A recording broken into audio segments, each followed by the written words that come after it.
Alrighty, hello everyone. Welcome to Cinderful Gaming. Hope you're all doing well. Hope you're all staying safe, and most of all, hope you're all fighting that war against the grey. As we can just line up and make everything look much nicer. Hope you're all doing well. Hope everyone is having a good time, and we are here doing a hobby hangout while we wait for the Nova reveal show, which will of course have a ton of different stuff revealed for pretty much most of the main game systems. So. I believe we double check. We have Warhammer Age of Sigmar, Warhammer 40k, Warhammer Horus Heresy, Warhammer the Old World, awesomely, Warhammer Underworlds, I believe was there, and Warcry as well. Am I missing anything? I don't think Kill Team had anything announced. I think that was probably the main one missing. But hello everyone, welcome. We are hobbying along tonight, so we'll do some hobby before we get on to the reveal show a little bit later. But how is everyone? Hope you're all doing well. We are going to be doing some hobby. And once again, I am terrible with timing up my hobby progress for a Warhammer reveal show where I'm not painting Warhammer or not even painting the correct Warhammer. This is on the 40k show where I was painting Underworlds, I think, at the time. And now it's a Warhammer reveal show, and I'm playing Conquest. I do have a dwarf army for Warhammer Fantasy that I'm actually going to have to paint up after I finish this little Wadrun force, which are the Conquest Orcs. I've got a little force of dwarves. Well, little, I'd say 2,500 points of dwarves because there's a Warhammer Fantasy tournament happening at the end of the month in my local area. I'm going to go to it, and so we're going to see if we can, I guess, get a force painted. It doesn't have to be painted, but I'd like to have it painted. So with that said, let's get back in business and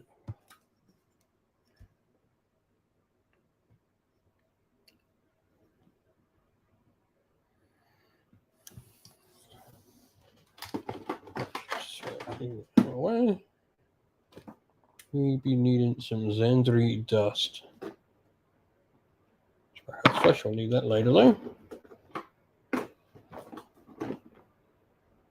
When I can find the paint that I want.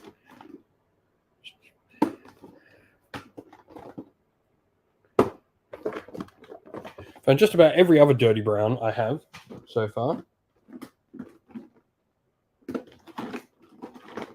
There we go. Zandri dust.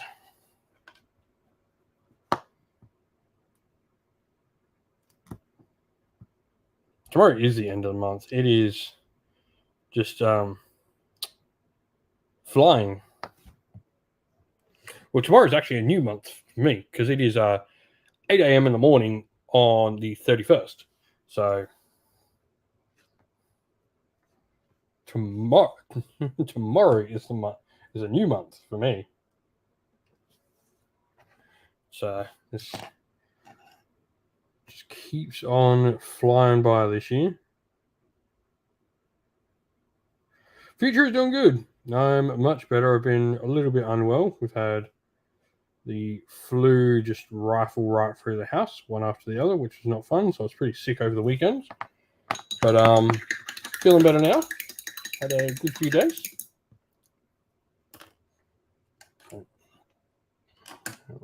Decent. And so, yeah. Working on some slingers for my Wadrun. I have finished up. I just got to do the basing, but I have done a unit of veterans now. So my veterans are all done.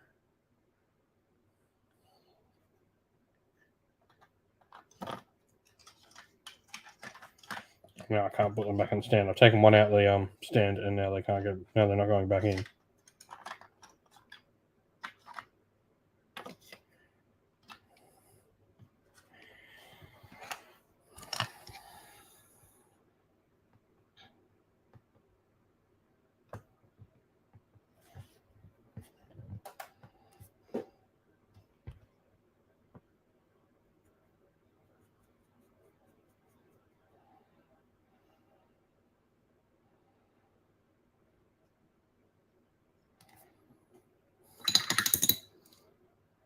Yeah, I didn't think you would ever get something that's better than orcs riding dinos, but dinos riding dinos. Sorry, something better than dinos riding dinos, but orcs riding dinos is a surefire way to have that happen.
Hello, Dave. We are just hobbing along, chatting while we await the Nova review show, which is a big Warhammer review show.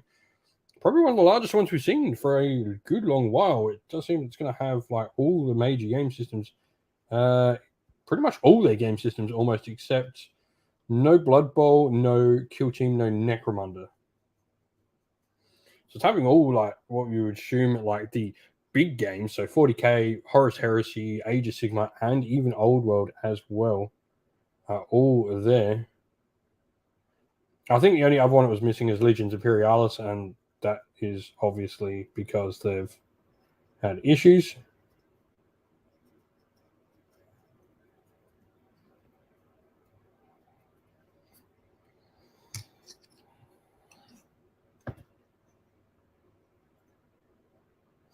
Sure is. This is our little hobby hangout and watch along. So we generally jump on early, have a bit of a chat, hobby along together, and then we watch along as well.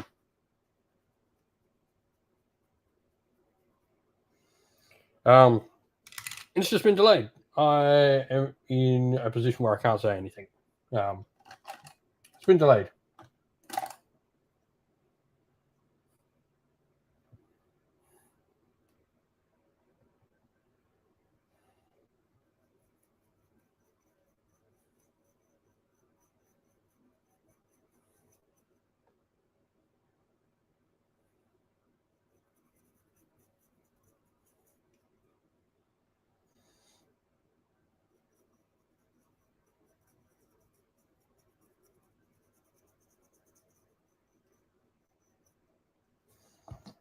Nothing bad or anything like that, but yeah, it's been delayed. It'll come out when it comes out. Just trying to find all my base coat brushes are a little bit buggered. My daughter got into my brushes the other day. Just trying to find something I can just destroy.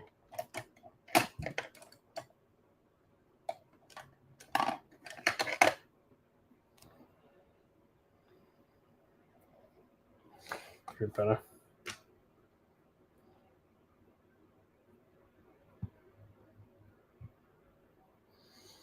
Oh, Dave, they do. The Warhammer Underworlds line is just as good as Moonstone. Moonstone is nice, but GW do make good minis. Like,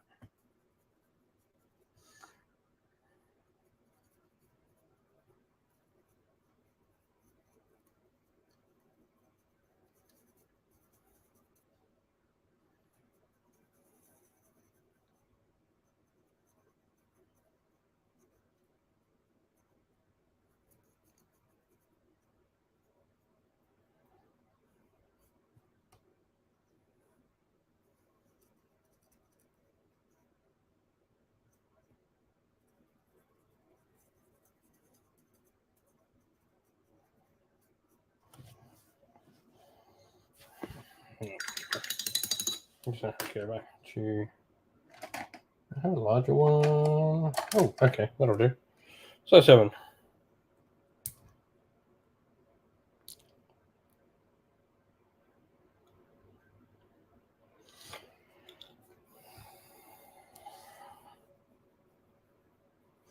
Yeah, I like some of the early season ones. I think some of my favorite ones are from a few of the early seasons. I do like the original Skaven Warband.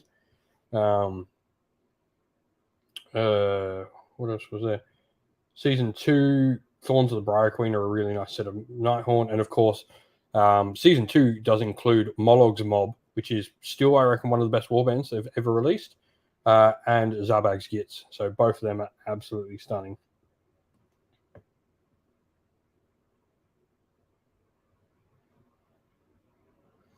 Eyes of the Nine as well. Yep, another good one.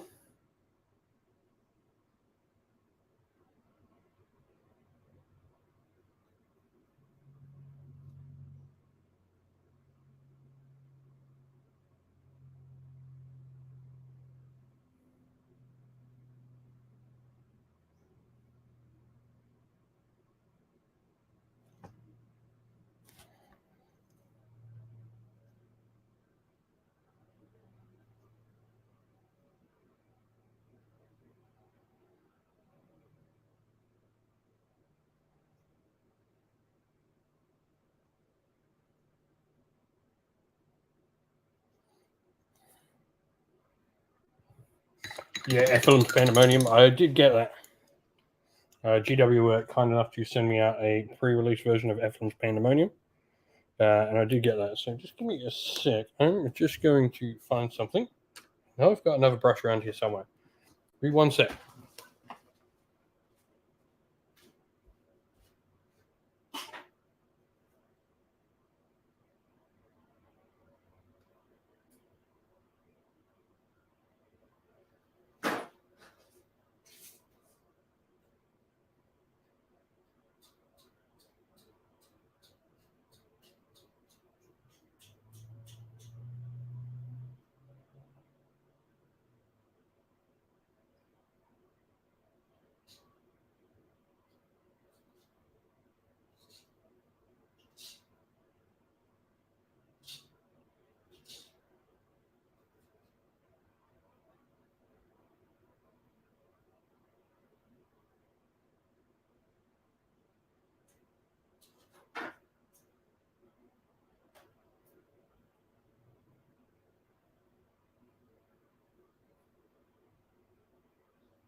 I'm back. Sorry about that. I do find one a little bit better quality. It's that it's too clean a point, and it's just not good for base coating.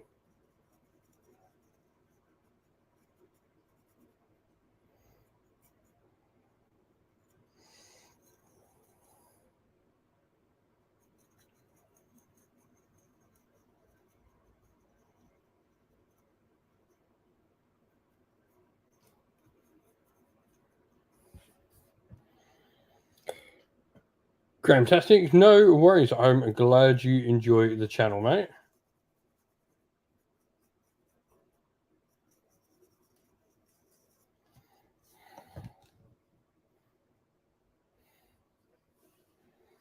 Oh, nice. There are a bunch of really cool warbands for Underworlds. I was never really too into it, and then I really started sort of getting much more into all the stuff for it. And then GW sort of asked us if we want to take a look at some of the new ones, and we happily obliged. So we've been getting quite a bit into it now, which is really cool.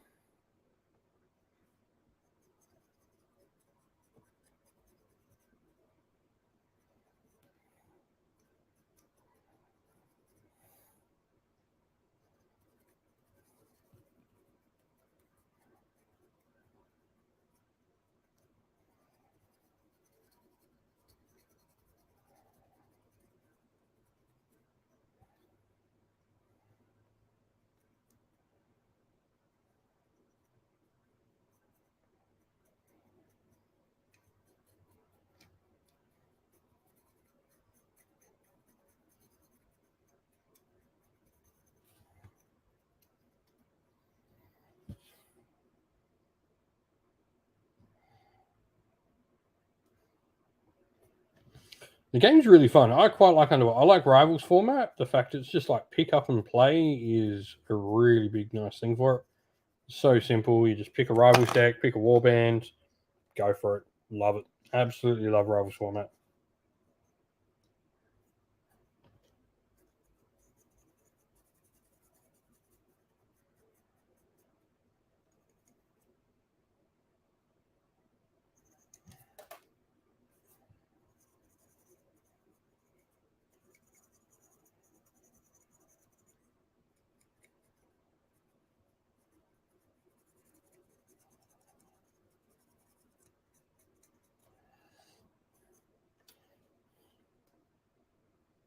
That sucks. I mean, the best way to start something is to learn the game yourself and get people to play it.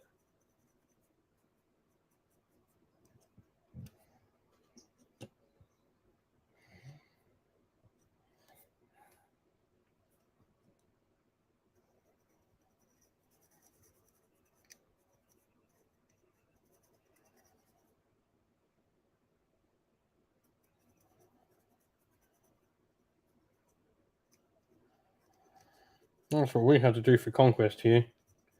We had a very small community, and then we got a couple of people, and then we've now got a community that has about 15, 16 people regularly playing Conquest now, which is cool.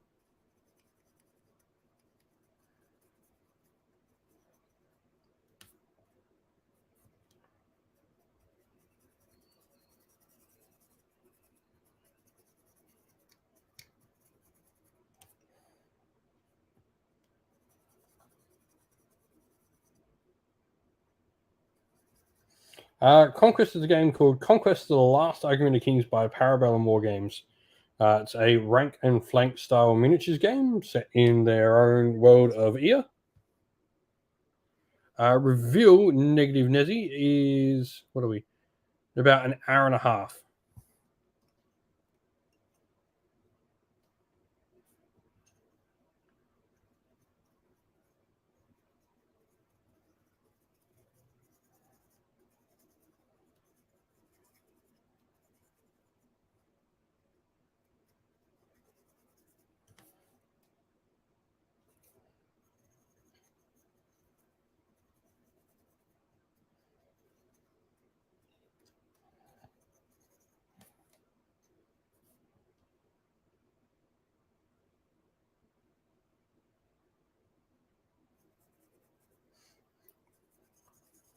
I mean, I have the luxury that I play a lot of different games. So, but yeah, I'm quite looking forward to the rank and flank game that we'll be talking about tonight.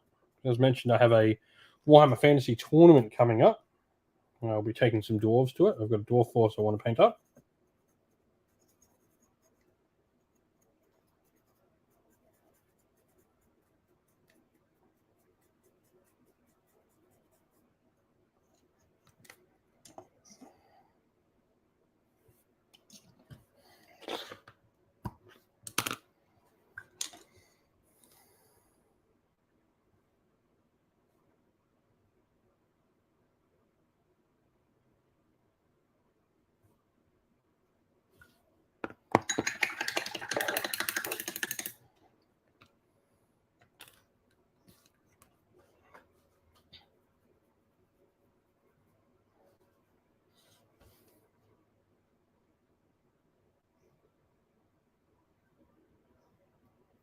Oh, awesome, Native. I'm glad I was able to help you pick a force that you like, and all the best. Don't forget, if you're not already, jump into our Discord server and share your hobby progress as well in there.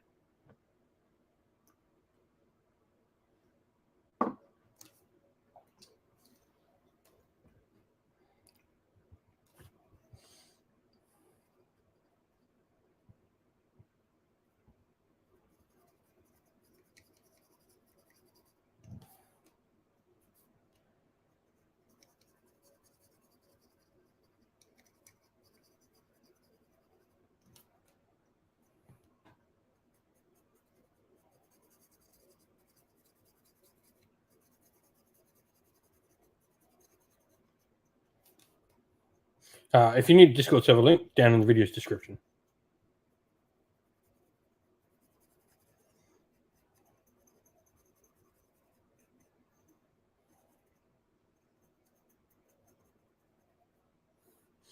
Gramtastic, I think there's two things. I did say for Age of Sigma, I think there's, if you have potentially seen our thing, Flesh Eater Courts, maybe. I think maybe we might get a teaser Flesh Eater Courts, but I think we're going to see the Oryx. I think as well, so they've obviously shown a few things. I think the easiest one to pick, I think, is the 40k. I think we can all be in agreement that 40k is going to be the Space Marine half, the Space Marine release. I think that's pretty self-explanatory there. I don't think there's any discussion on that, is there? If anyone has any thoughts on something, maybe we might see the AdMech and Dark Angel codices, but I'm pretty sure it's going to be the Space Marine reveals. I think that is the set in stone one. Age of Sigma, I would say we're going to see Dawnbringer Book 2. Now, that clearly contains Oryx because we've seen that additional Ardboy boss. We've obviously already seen a Big Pig. There are rumors out there we're seeing 4 or 5 Oryx units. So I think we might see some Oryx. Now, there is the question of, is that book instead going to be Oryx and Flesh Eater Courts as the two main protagonists in it? That I don't know, and I don't think so. Just because Flesh Eater Courts appeared in the last one, normally they sort of just give one thing. And so I think we might see maybe a teaser Flesh Eater Courts as an army, but I don't think we'll see anything more than that.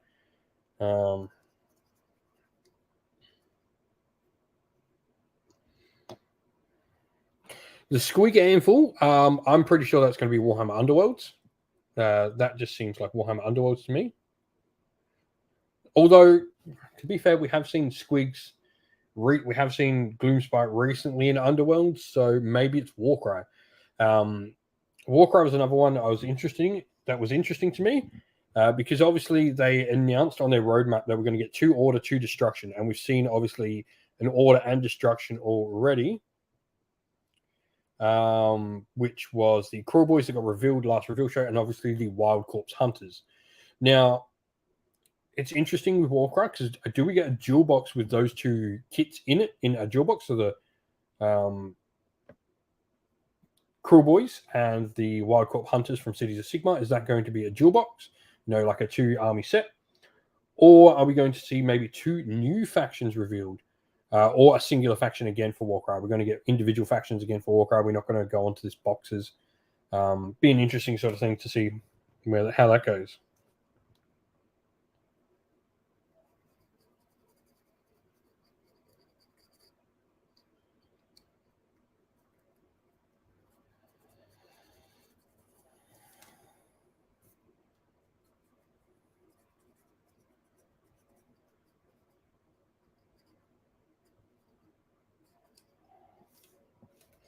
So you think we'll get the next Dawnbringer book model release? Yeah, I think that is probably what Age of Sigma will be, and I think that'll contain Oryx.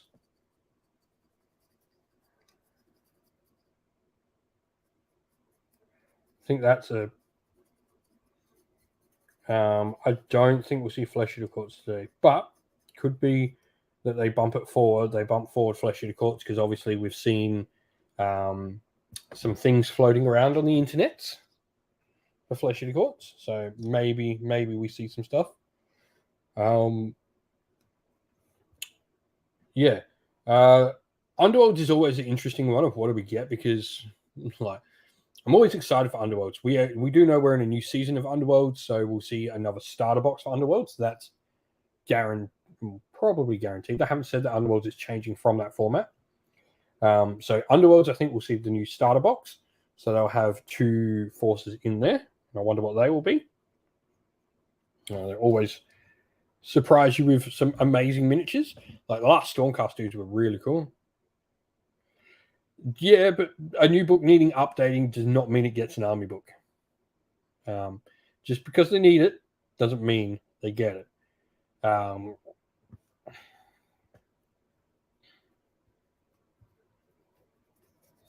at this point, right,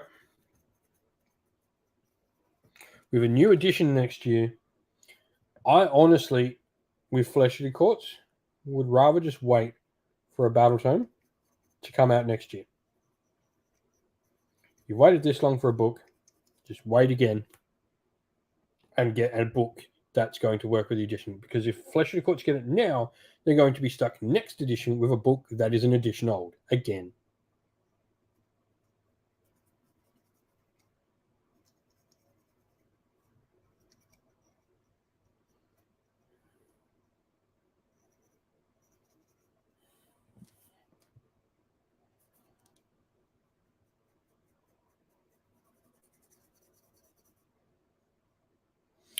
So new editions generally cycle on 3 years, unless they decide to change. But generally, these big narrative events line up with new editions coming out. Obviously, just had Arcs of Omen for 40k. We had Broken Realms, last edition for Age of Sigmar.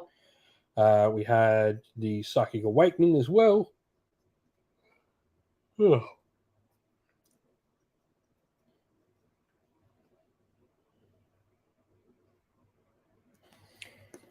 In all honesty, the generic core rules are always free, and even the narrative play section is now free as well.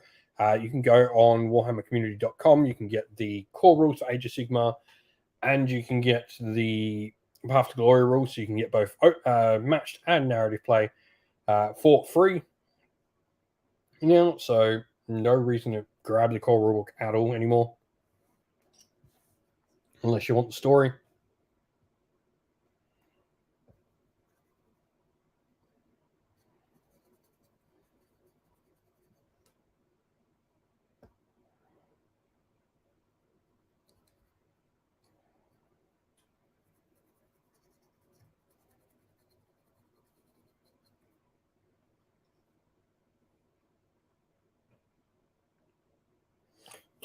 Mark, do I think they'll drop a new companion book for Warcry? I hope so. It does seem like they are releasing just the 2 model book, but I hope we get a new companion. Or even just updated to the digital versions would be really cool. Excuse me.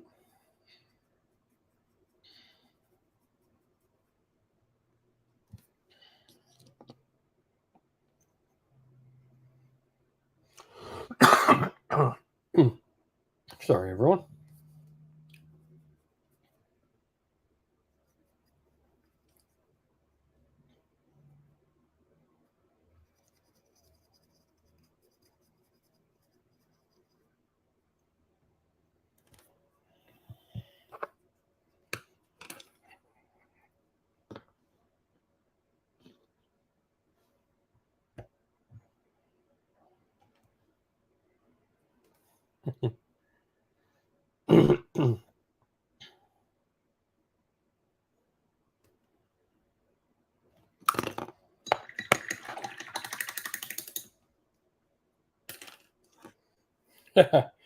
That's awesome, Graham.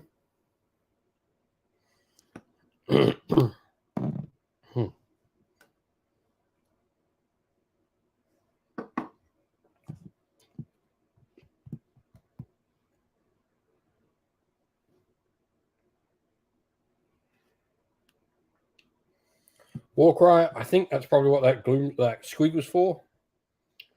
I think that's I wanted ogres. Ogre man-eaters for me just write themselves into Warcry, don't they? But I think that's what that squeak is for, mainly because only a couple of seasons ago we did see for Underworlds, we obviously saw the Loon Court.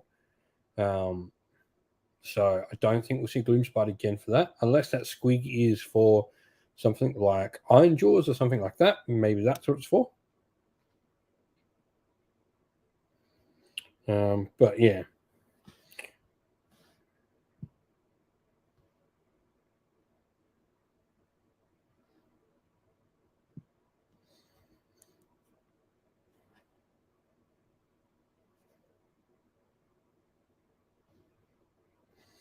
Also, everyone, for anyone watching, anyone who has been wanting to help support the channel, Patreon and YouTube members are the 2 best ways to help support the channel. We had a few people reach out and subscribe recently. So if you are on our YouTube members, you get the cool little emojis down there to use in all our live chats and stuff as well. That goes a long way to helping the channel keep doing what it's doing.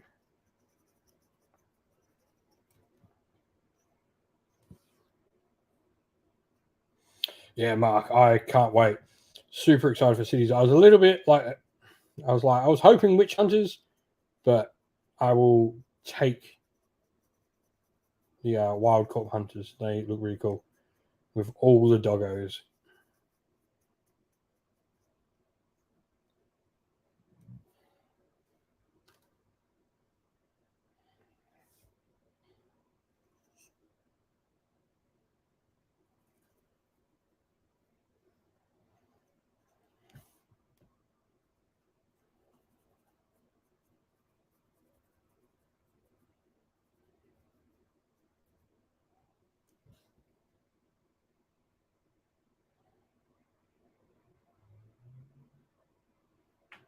Yeah, I think we're still waiting on a few of the Underworld's Warbands. They stopped printing them for a while, which has been a bit sad.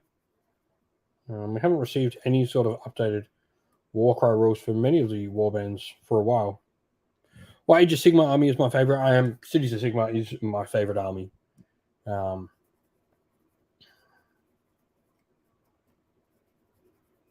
particular, Scourge Privateers. That would be when you see the little thumbnail for what this is. That will have the little pirate me.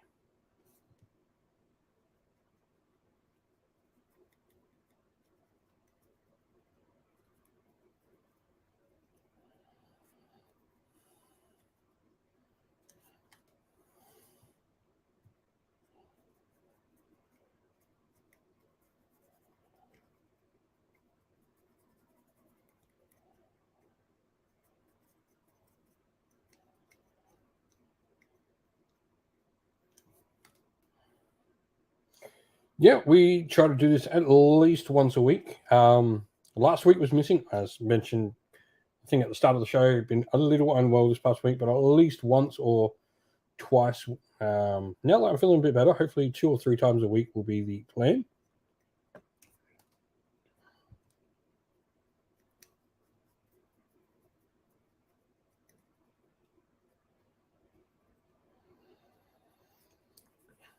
And we do these for every time there's a big reveal show. I do these during the big reveal shows as well.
Bloody fluff.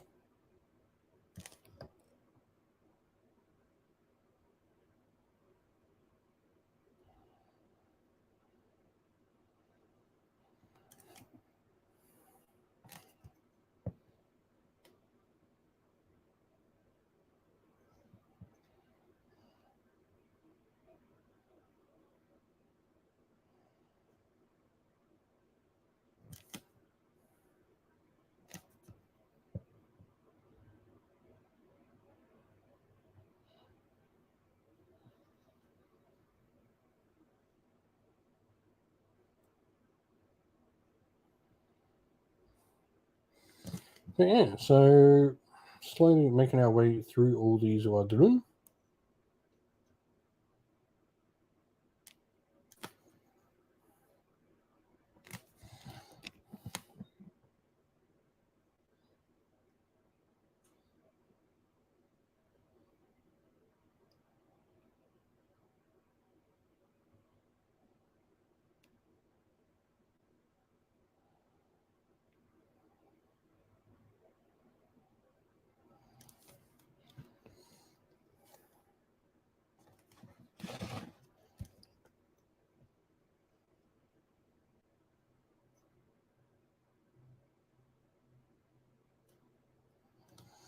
So now we've done well, at least got the first coat of the big sort of back banners and stuff like that. And these, we'll start working on all the little details, and we'll go back with all the bone, get the relayer, sort of get that ready for a wash.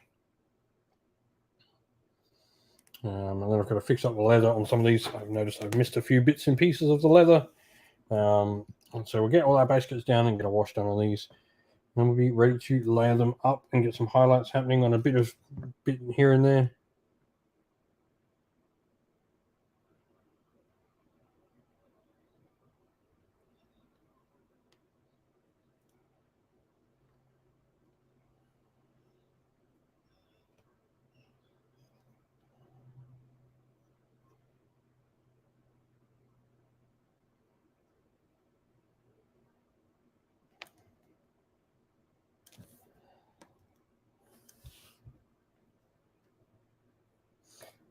Generally miniature board games. So, like, I've got things like Hero Quest and all that sort of stuff we do mini painting for. But it is primarily I will paint minis to play games with them.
No worries, Graham. Sounds so weird knowing that like how early it is here. But enjoy making some dinner. Who knows? We might see you after when the review show actually starts.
Sorry about that. Internet just decided to go on a fritz for a second there. Yeah. How's it doing that?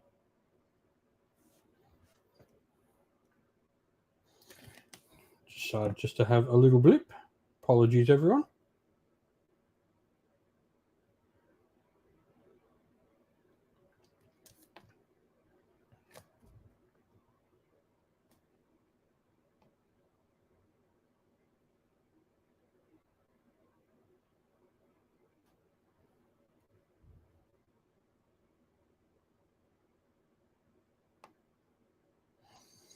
But yeah, so what else do we reckon we're going to see tonight? What are people wanting to see tonight at the reveal show?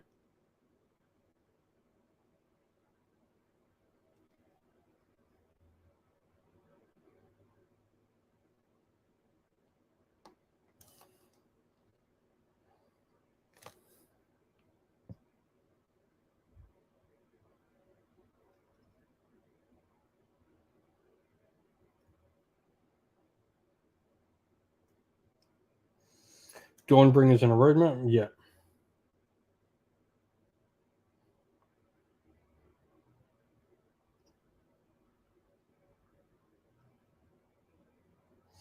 We have seen a roadmap, though GW's roadmaps aren't much more than this might be coming, to be fair.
Alrighty, so yeah, continuing on.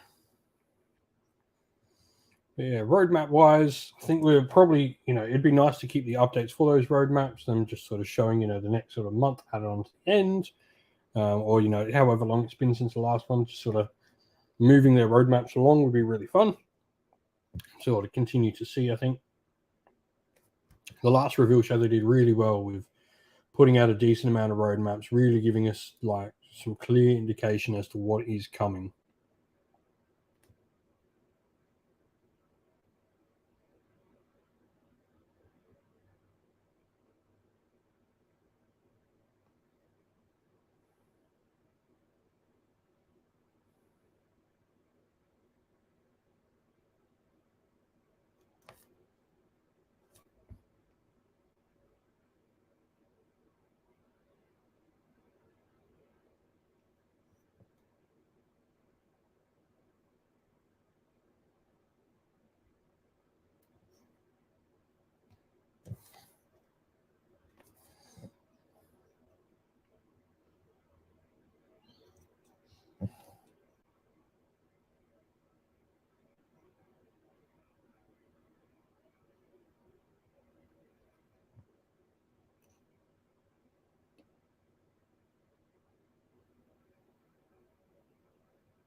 Yeah, so let's talk Space Marines. What Space Marines are people wanting to see from the reveal show tonight? Is there something you want to see from the what we assume is probably going to be their reveal tonight?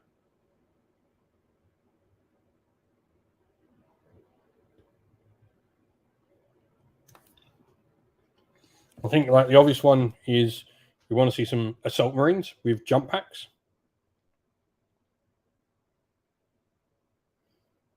I think is the one that a lot of people are wanting.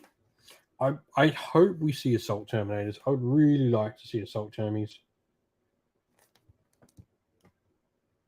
A full-size Thunderhawk, Kevin. I mean, look, I'm not going to say no. I'm not going to disagree that that's what I want to see. Whether or not we see it is a plausible thing, different story. But fully agree. I want to see that. All right, I should rephrase my question. What do we think we're going to see?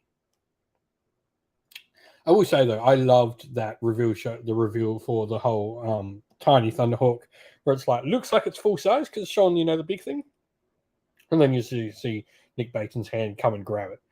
It was a really well done reveal for the Aeronautica Imperialis one.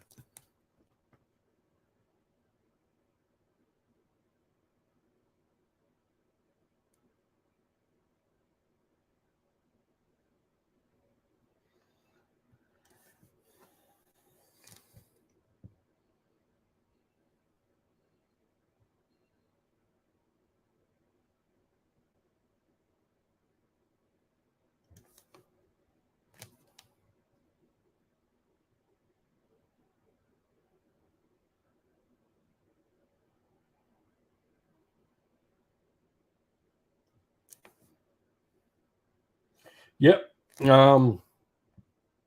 Like I've said as well, after I finish these Wadrun up, I've actually got a Warhammer Fantasy tournament I've got to prep for.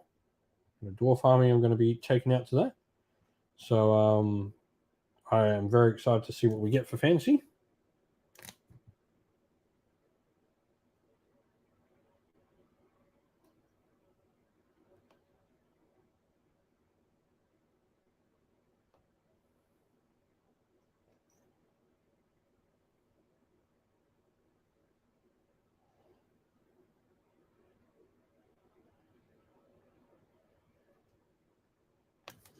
Nice. I've been chatting to my cousin who comes on the channel regularly. He brought his Seraphon. I mean, you're going to get rules, and to be honest, is it really fantasy if some armies aren't playing with 5-year-old outdated rules? Is it really Warhammer Fantasy if that's not the case?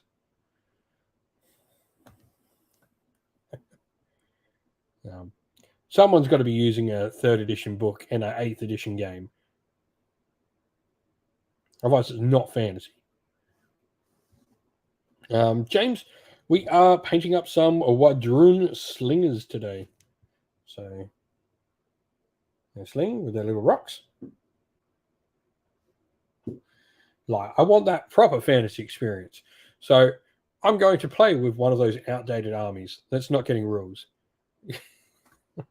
But I do have a dwarf army that I'm painting up currently. I've obviously already got my wood elves. Got some dark elves waiting as well. And I'll probably put some of my Skaven into the game as well.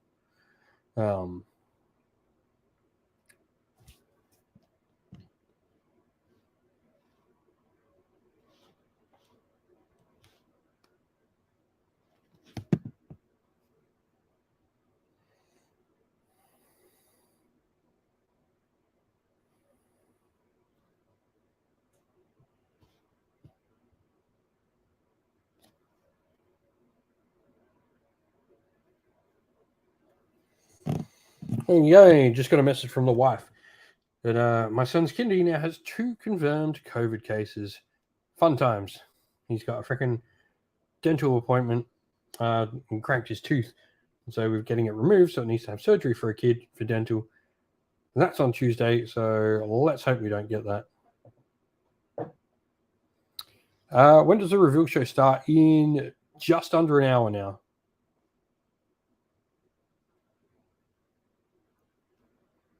Nice working you on way too many hard boys. There.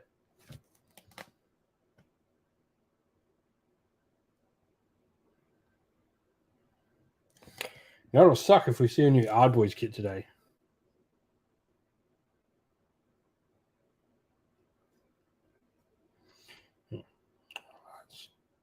He's been fine. It's only like a chip off the top, but it's just like a little bit jagged. And because it's a baby tooth, it's just safer to remove it than it cause any accidental damage. But yeah, bloody COVID cases. We're not allowed to go to the hospital if that's the case. Or if we get it, so hope not.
But yeah, so that'll be the interesting sort of thing to see what we get.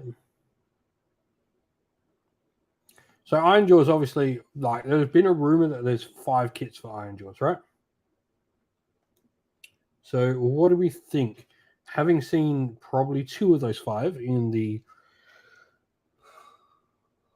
boss, in the big boss, the Hard Boys big boss, and the big pig.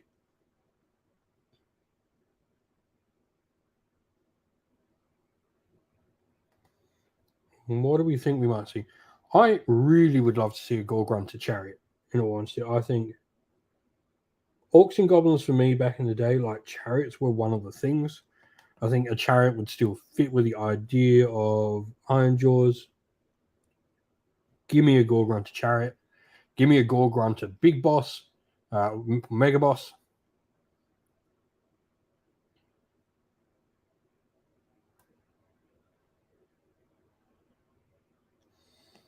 Maybe another unit. Maybe, I don't know. It could be interesting to see like Ard Goblins or something like that. We're having this chat with a mate the other day on like Ard Goblins. So like a unit of goblins that are like much more sort of armored and ready to go fight and stuff like that.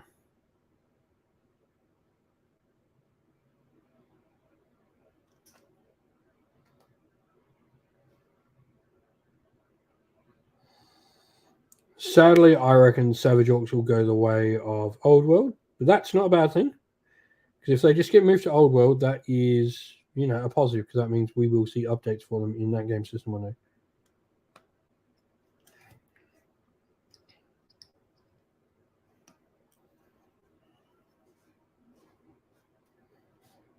Spiders do. I don't really mind the Arachnaroks and all that. Mostly, I think the spiders, the two big ones, is obviously the Spider Huron Gigantic Spider and the Spider Riders.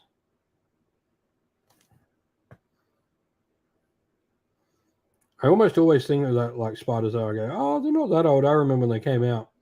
And then I remember how long ago that was.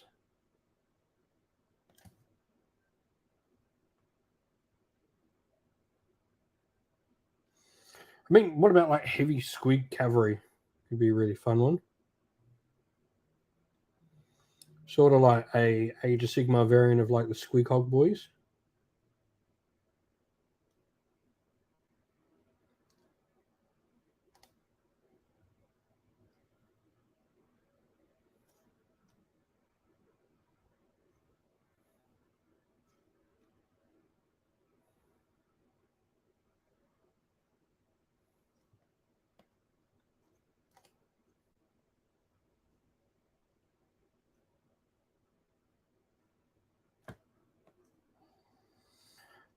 I think to stay away from artillery odd boys, I think it just sort of goes against what they are.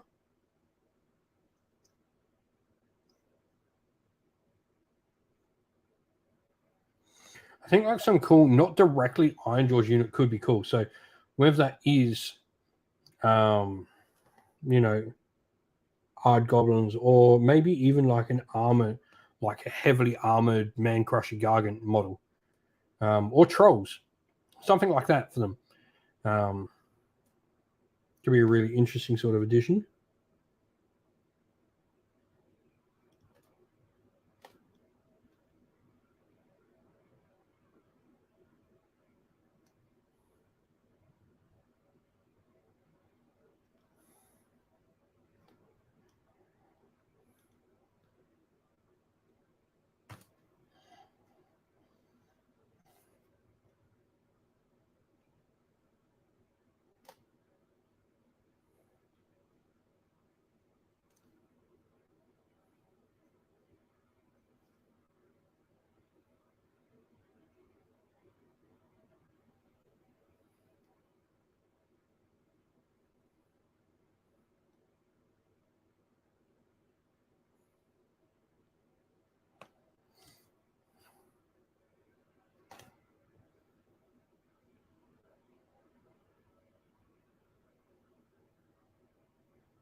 Hmm. Yeah, like I don't think artillery. I think Iron Jaws would break. It would siege your castle by literally going up and smashing it. So that's what a Maw Crusher is for.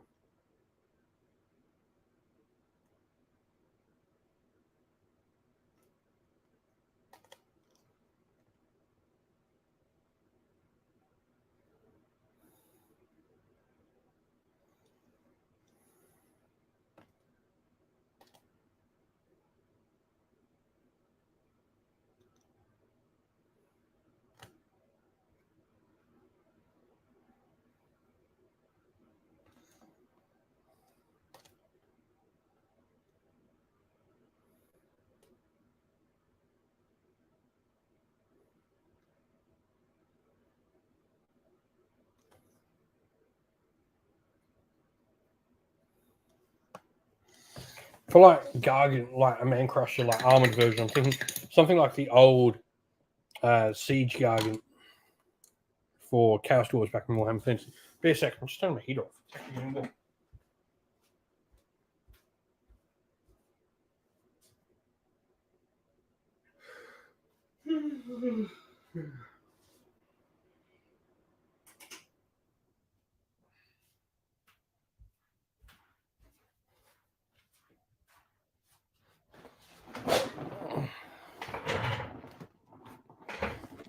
Hmm.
Ow.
That could be pretty cool. Like I could imagine like heavy crossbows, but I think like I always wonder with shooting because I think that's clearly what they've tried to stay away from with Iron Jaws.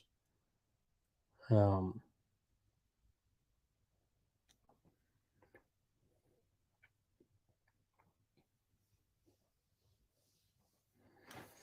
I I don't. Well, we know we're not seeing a new season of Warcry anytime soon. Um, I honestly don't want Warcry to be Mordheim. If they want to bring a system back that is Mordheim, then bring back Mordheim. I think Warcry as it is fine. I like the fact it is super simple and super quick and easy to play and set up. Um, I think if I want Mordheim, which believe me, I enjoy Mordheim, so let's get that straight. I would want Mordheim back, but I wouldn't want Mordheim back at the cost of losing what Warcry is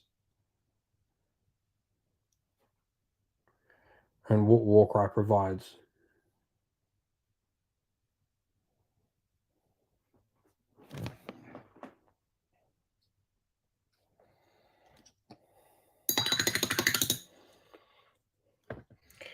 Certainly would, James. I just think with um,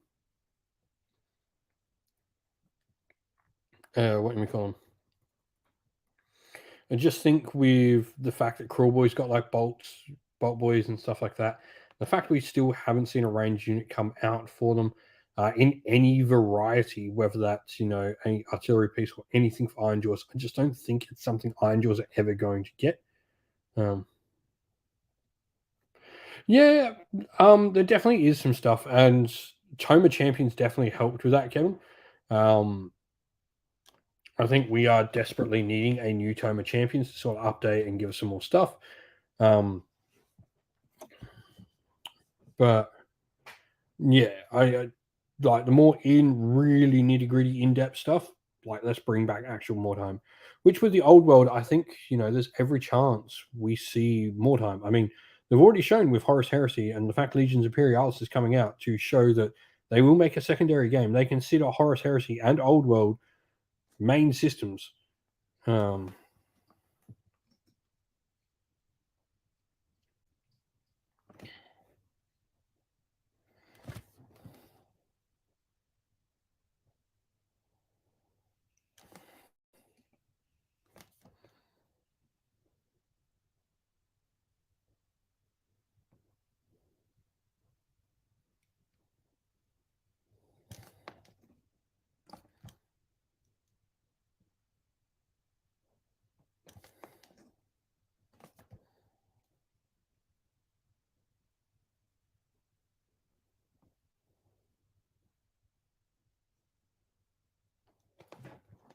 So I think there's every chance. Because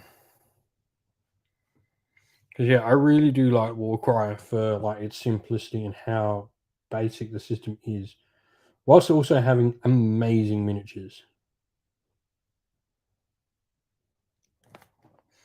Speaking of Warcry, if you didn't pick up White Dwarf 490, there were some really fun Warcry battle plans in there. We did the battle reports of all of them on the channel. Yeah, Kevin, that's what I was saying. Like, Eyed Goblins,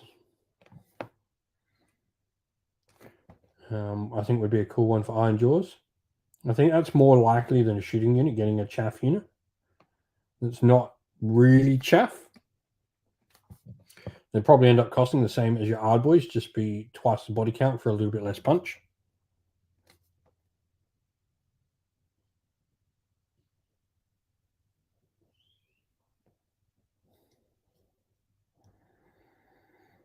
Yeah, 100% like it is the Dad Hammer. I don't think there's a better Dad Hammer game out there than Warcry, in all honesty.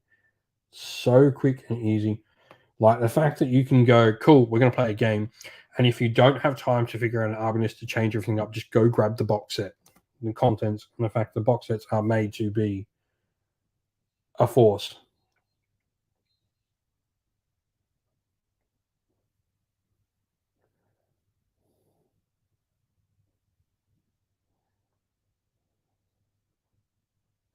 But yeah, on the like subject of Iron Jaw siege weaponry, if they were to get stuff, I think it would be more stuff like something that's going to go up to the gate and smash it. I still remember in one of the old White Dwarfs, was Jeremy Vetcock, one of the old White Dwarfs, where he made a Warhammer Fantasy Stomper.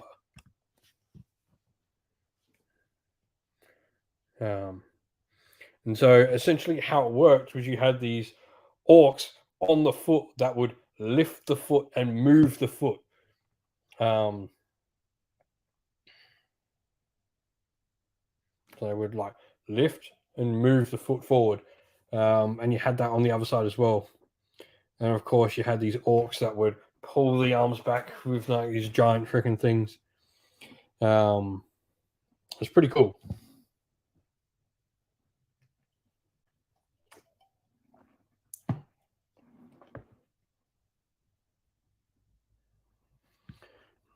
It really is a lot of fun. I love Warcry. I would argue to say I think Warcry is my favorite Games Workshop game at the moment. 40k is getting up there. I really like 40k. I will say I had my most enjoyable games of Age of Sigmar recently. I've been iffy on 3rd edition, in all honesty. And maybe some of that is because Stormcast are well out of date now, and they're my sort of second army, and obviously I'm a Cities of Sigmar player first. But we played the new battle pack they put in the White Dwarf Bunker for issue 490, and it removes grand strategies. It removes drops determined first turn. It removed battle tactics as well. Best game of Age of Sigmar I've played in a long, long time. I think after that, I realized how little battle tactics give to Age of Sigmar as a game. I don't think it's needed. They really don't add much to the game. At least not to the enjoyment level I got from the game. And so how it worked was it had a really simple scenario. So one of them was to score one, score two, score more. And there were 5 objectives. One got removed by the player who went second every round.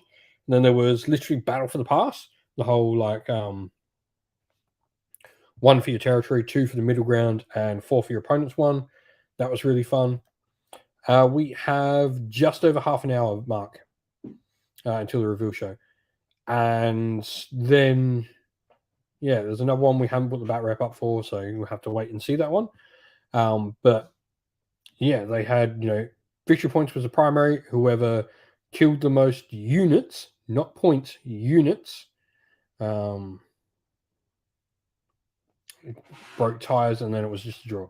It was, I know it's not the most perfect breaking, but I don't think they need.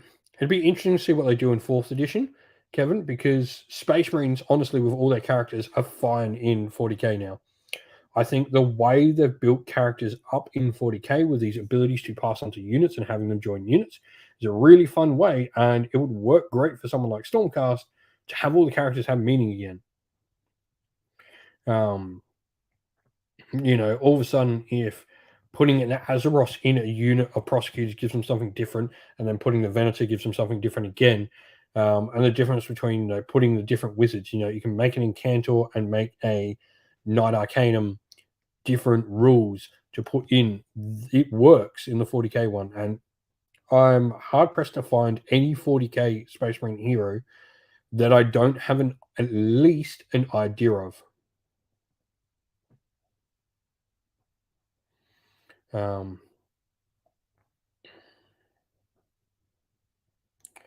So I think if they go that way, Stormcast characters will be fine.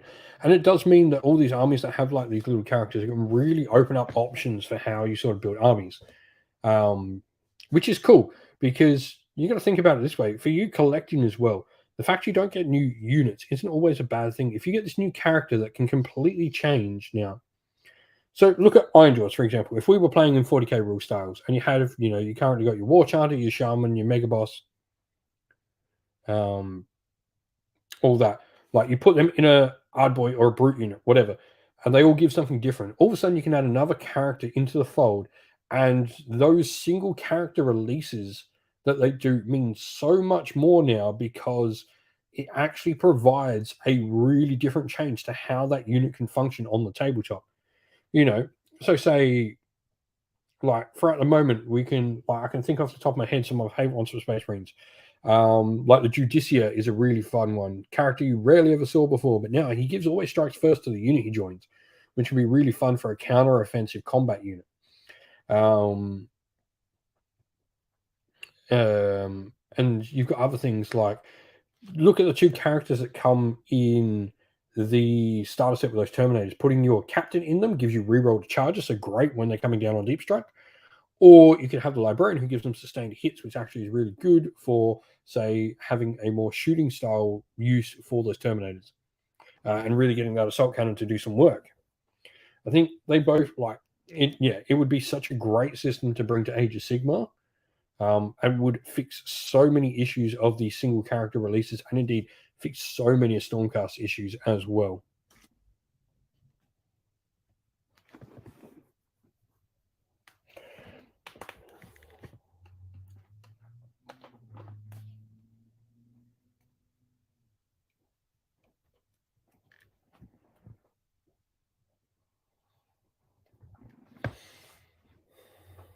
And yeah, it would be really simple. I hope it comes in 4th edition because I think it has done wonders for 40k. It enables you to go, oh, I'm playing this particular unit and have it and go, all right, I want it to lean into this sort of mechanic and lean into being, I want my brutes, but I want my brutes to hold objectives. I want to make use of that, the mechanic where they can stop other units contesting objectives near them. And so being able to say bring in, let's say, a shaman who puts a green smog around them that gives them a 5+ feel no pain. Like that could be really interesting. Or going, oh, I want them to be super offensive, so I'm going to give them this new Ardboy character who say gives you a before the game moves, so they can be a more offensive unit. Or the Mega Boss who just gives them +1 point of rend. I really like New 40k. I think it definitely has its issues in a more competitive sense, but I think the bones of the system are great. And I'll be really interested to have a good look at the new Tyranny Codex and the Space Marine one to see how the codexes, because they are going to be the make or break.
But I don't know if they need to, James, because there are like plenty of characters already. Like we continuously get these single character releases.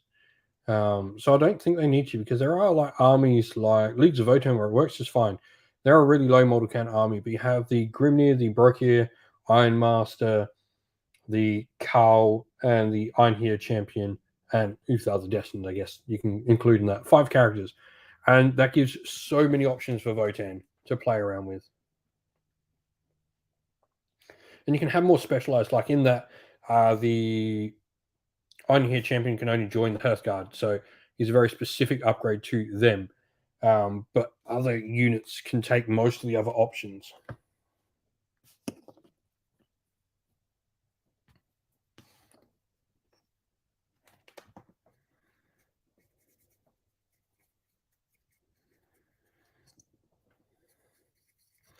But yeah, it really does mean that like those like single character releases all of a sudden mean so much more. When it's like, oh, and this can join 5 different units. This one character comes out, he can join 5 different units, and all of a sudden these 5 different units have access to um, a 6-inch move before the game begins.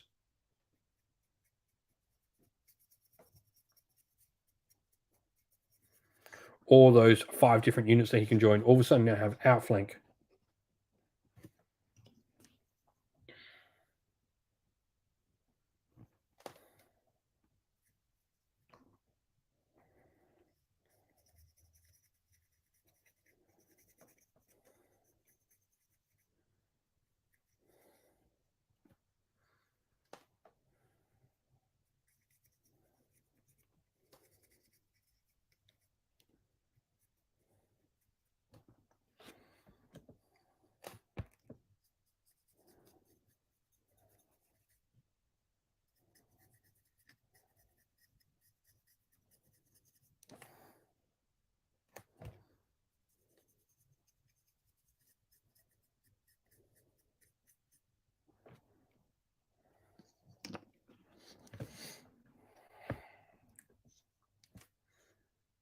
But yeah.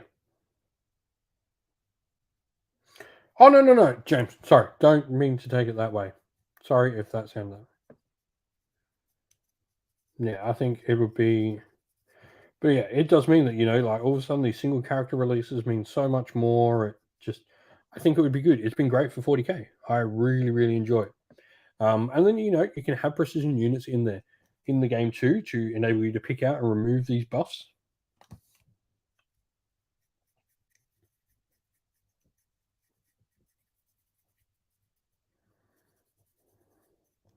And that way, these extra little characters as well, these little fighty characters, right? So say, your character that, does a decent amount of fighty damage, you can stick into a unit, and that combat character will actually get to see combat. You won't get shot down.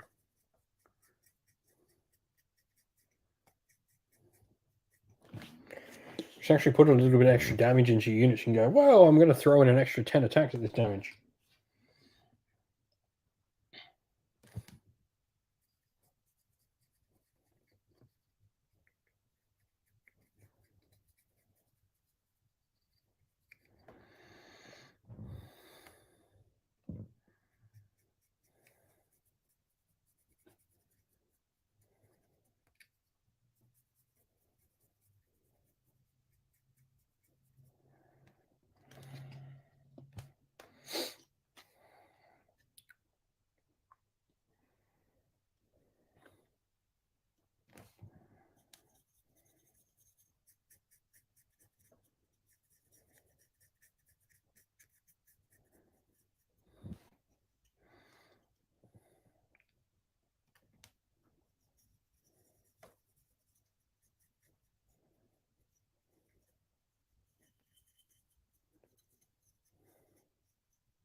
No worries at all, James. When this review show is over, that is exactly what I'll be doing. I'm going to grab myself a bite to eat.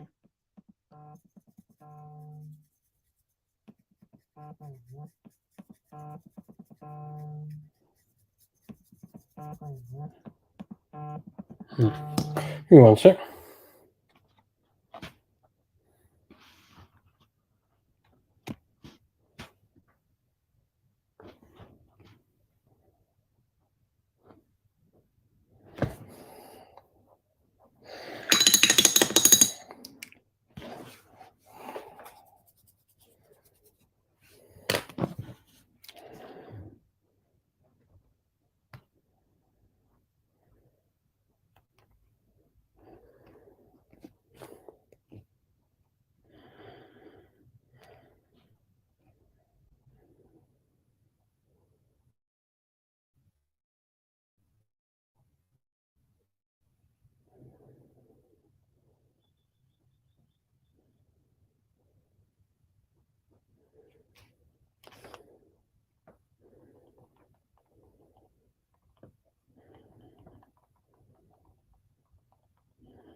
Apologies, just had a missed call from my little boy, the eye specialist from my little boy. For his glasses, I'd be trying to do a checkup on him.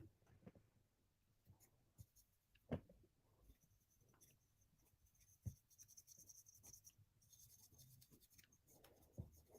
course, call me. I got the wife's number too. Call the wife.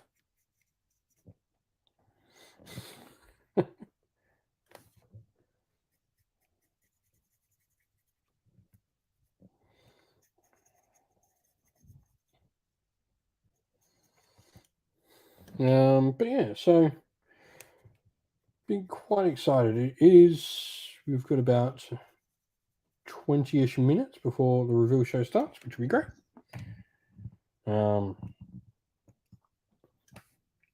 What do we reckon we're going to see for Horus Heresy? I think we're going to see whatever the Primarch is. It's going to be an interesting one. So I did do this on my predictions one.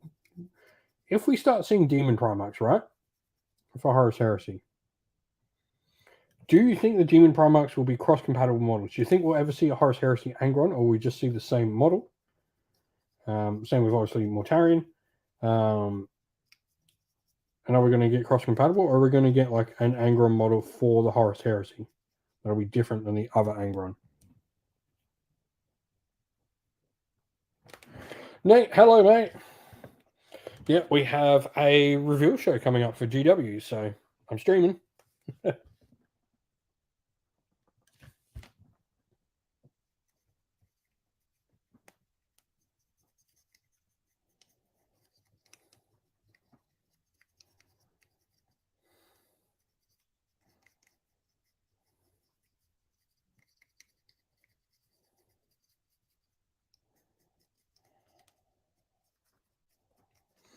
Big one today with pretty much all the major game systems from GW.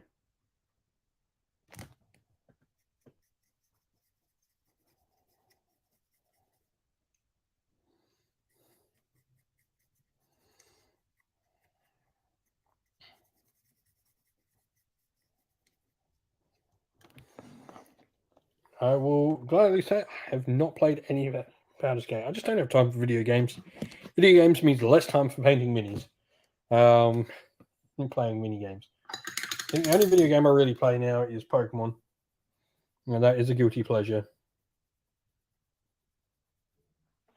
And a bit of Skyrim here and there. Currently going through video game wise, I'm going through all my old Pokemon games, playing with like teams I've just never used.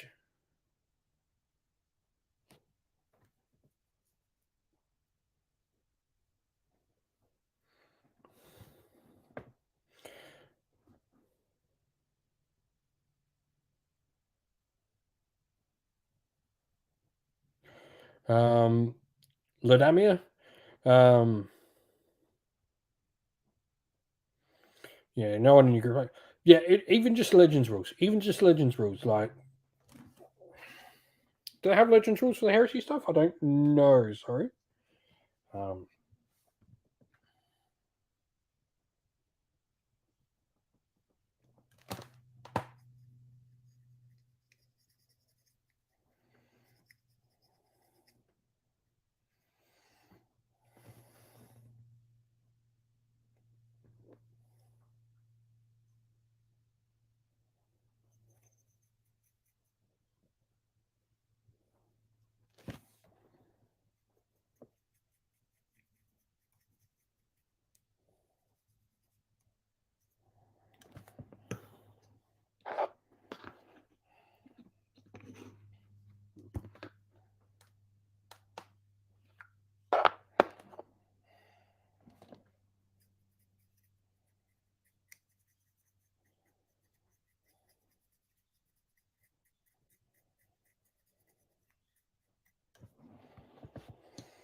Yeah.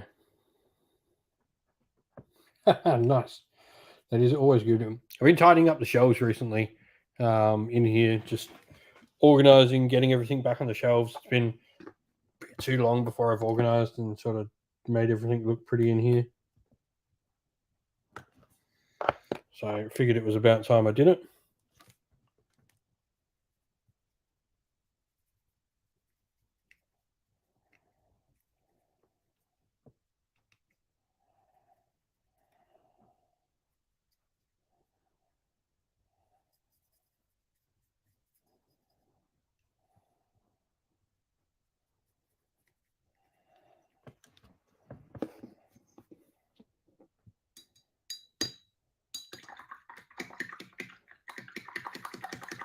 You get painting in the new. That is bad hobby, Jojo. I don't have a dedicated hobby space. That's not good, man.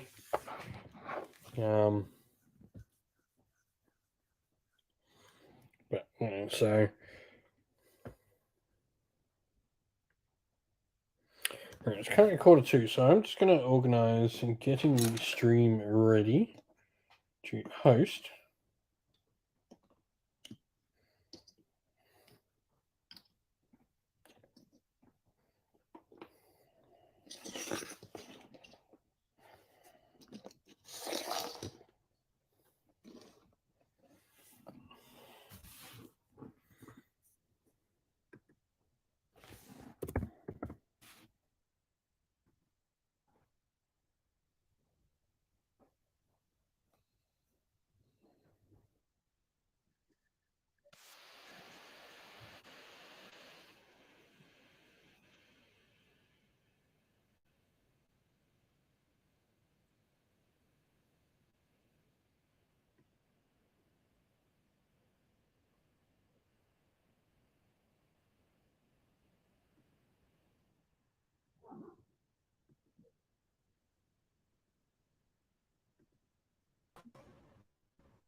Remove that for now. We got it all set up now. Cool.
I think 40k in general has a little bit less grimdark than it used to, Labadama. Nowadays, like it definitely seems like they are trying to bring a little bit of hope into the setting with Gilliman's return.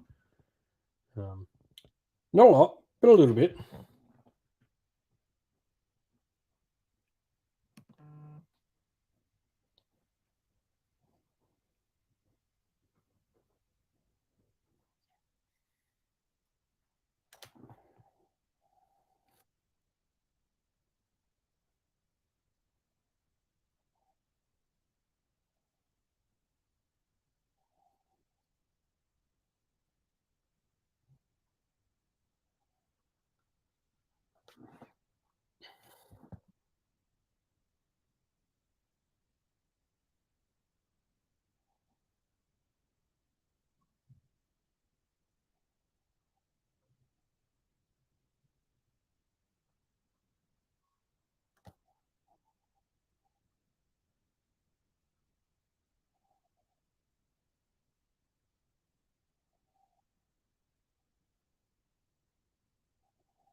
It is interesting because 40k hasn't always been grimdark. Like the early editions, like Road Trader stuff, is very much like space fantasy. It was very space opera.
And about 10 minutes away from the review show.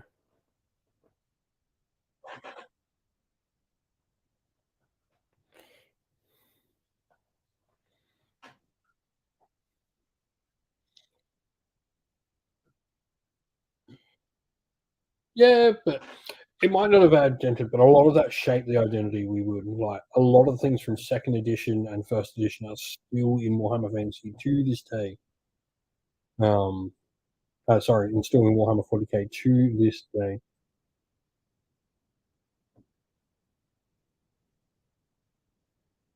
Like Inquisitors are funnily one of the most grimdark things, and they've been in 40k since the inception of it. They're these like secret agents going in and sort of checking that everyone's doing the good deed.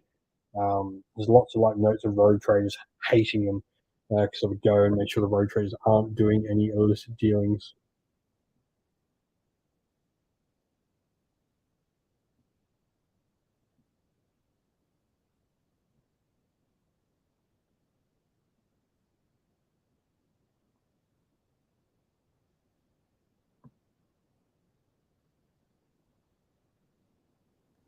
So that squig, it's an interesting one because there's a forge character for Kings of War for their Riftforge orcs, which are like their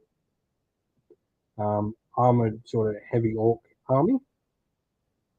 And I just keep thinking of like, it'd be cool if that character was like on an like that was like his anvil, and you had this dude using the squig as an anvil.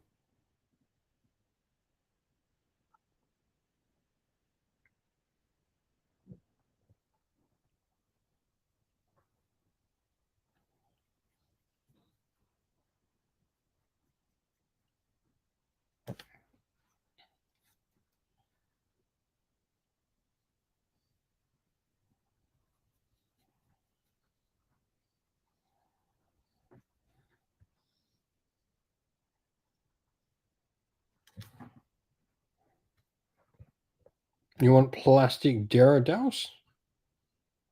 Oh, Derrideos. Yeah, yeah, the Dreadnought, the walking gun platform Dreadnought.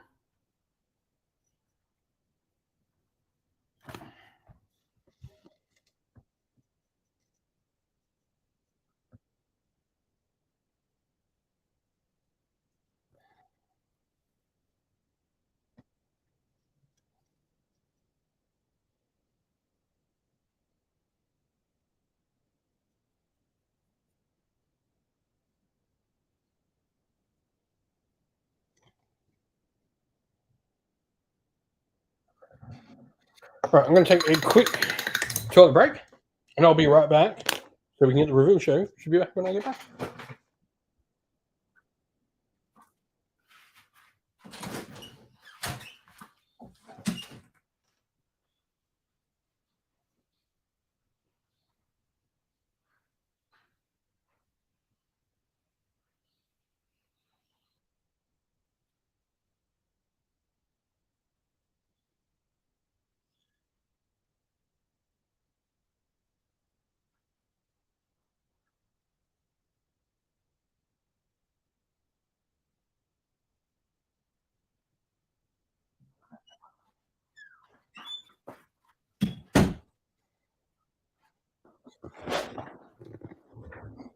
Alrighty, so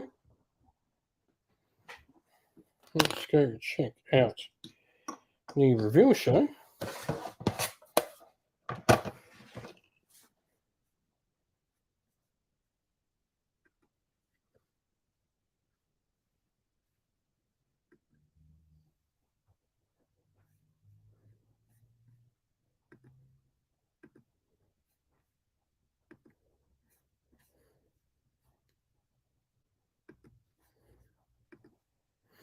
Alrighty, so there we have the reveal show.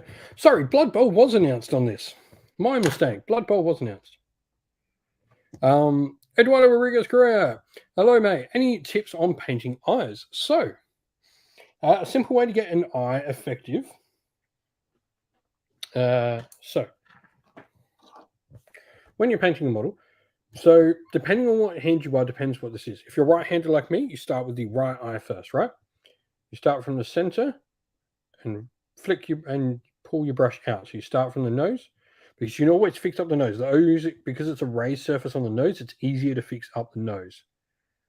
So you start from the center and you move your brush away as you're lifting, using the tip to go back.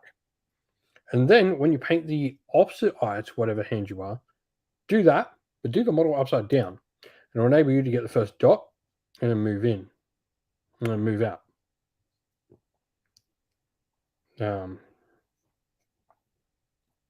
Now, a cool thing to do if you are struggling with your brush strokes is to not paint the face around the eyes and do the eyes before you do the rest of the face.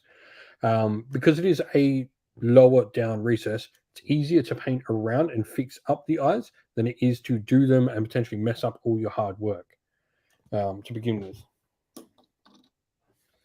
Another trick you can do if you want to, maybe depending on what you're painting, you can get away with doing like eyeshadow on them and stuff like that, and that is painting black first and then painting white inside the black, and do the same method of flipping your model upside down. That'll give the idea of like eyeshadow or war paint, and then will help hide a few mistakes that you may make, and help make it so you don't have to be quite as neat as well.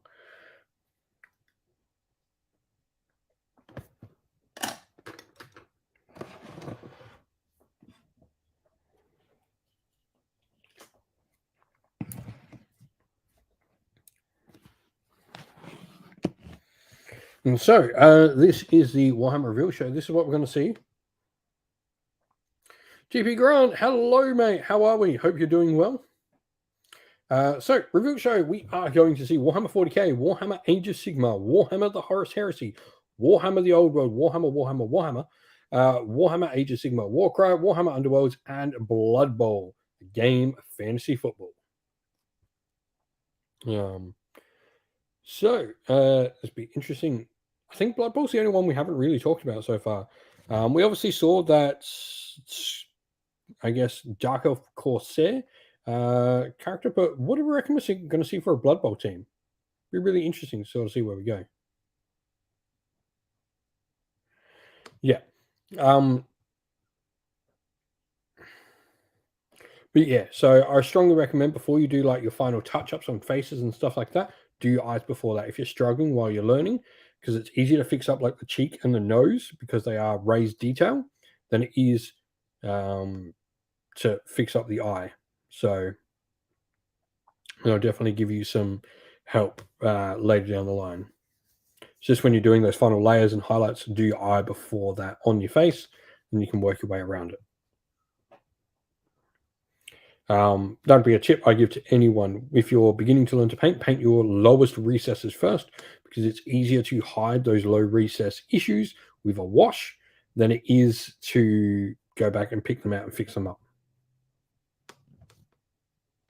Oh, nice. Just got the kiddo to bed. Time to paint. Nice. Sounds like a good time, Grant. So yeah, we are about to start the reveal show. So it should be going live anytime soon now.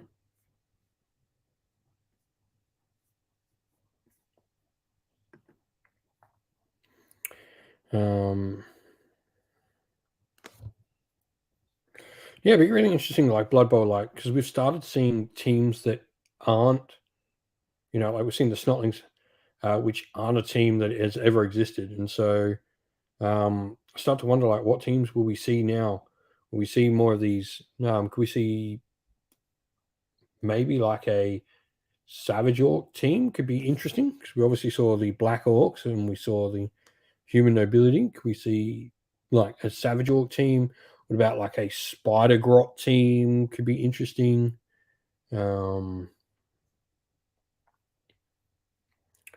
Or because like we've even seen things like Amazons come back. We think we don't have an updated Chaos Dwarf team yet, do we? Do we have Chaos Dwarves updated?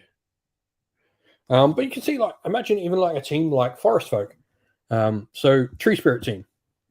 So not Wood Elves, but like they could still have a Treeman as their main thing, but like Dryads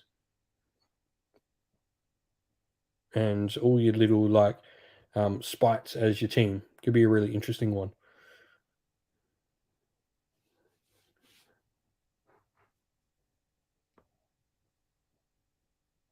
Because obviously the last thing they released for Blood Bowl really big was Dungeon Bowl, was it not? Or were the Amazons after Dungeon Bowl?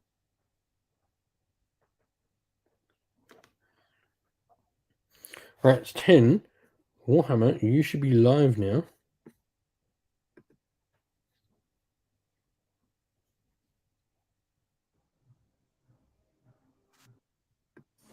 Hey, feel fresh is fresh with Lynx Africa.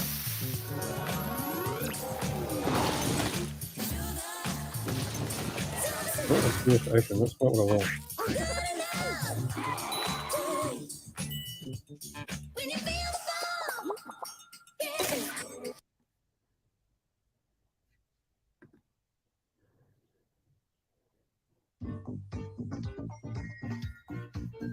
Firing times, fire up flavor. Nova preview, right? Yeah.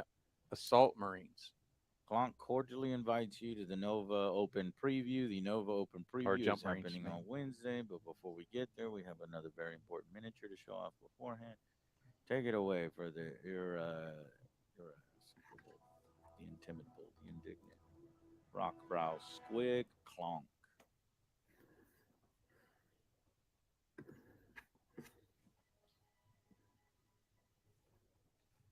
This is not what I want.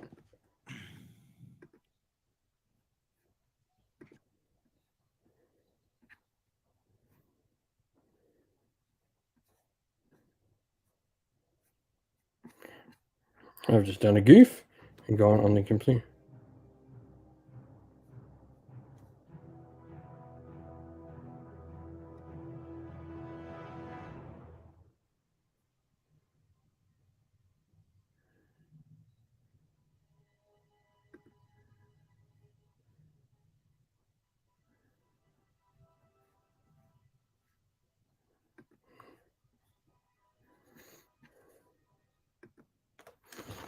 Sorry, everyone. I'm currently trying to.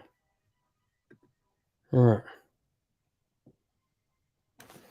So apparently, there's been.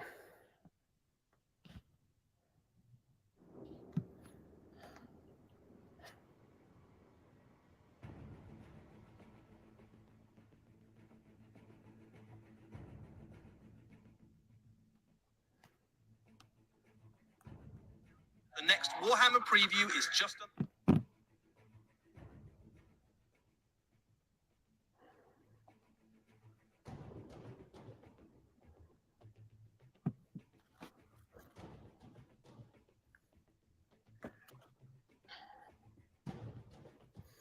So it's interesting because like there's nothing live yet. We should have. Right, Warhammer is not live yet.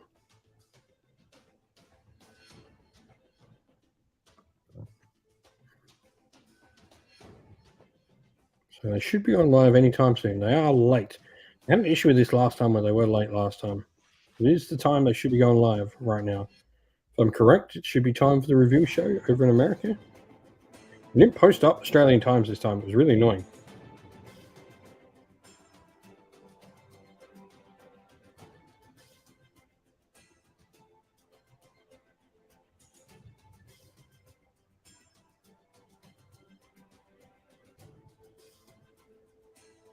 Amazon's came after Jungle Ball. Thank you, Jungle Cam.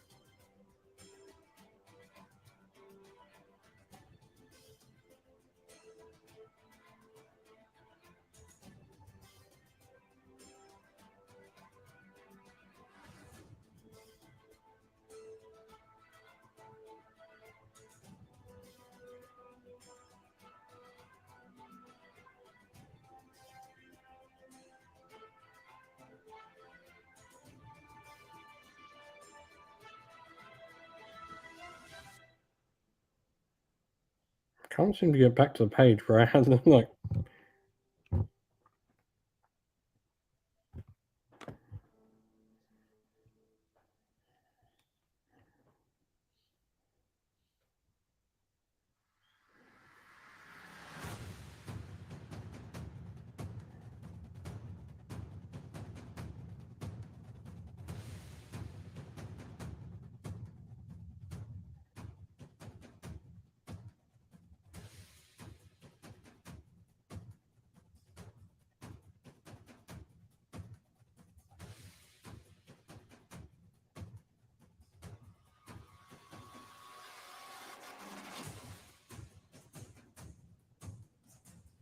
Come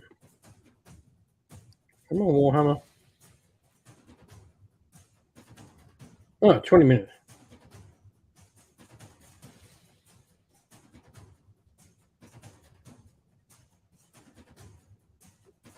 Oh, okay, cool. I'm not going crazy. Cool.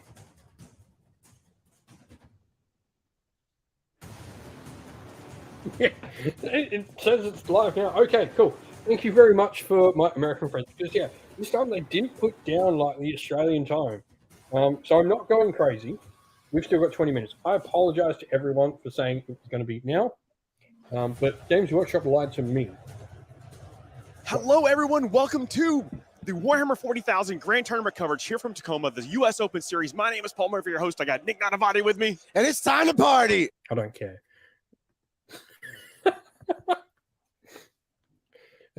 So, yeah. Warcom had the wrong time. The article says 9 Eastern Daylight Time, so in 25 minutes. 20 minutes. Okay, cool. Thank you, everyone, for that. So, I guess we can chat a little bit more before we get the reveal show. Goddamn Games Workshop lying to me.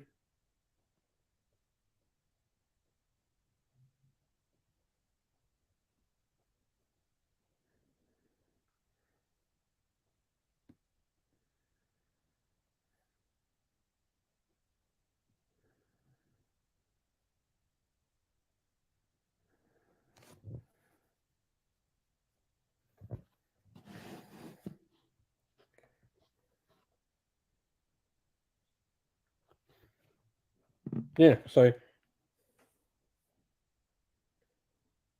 apparently it's now live.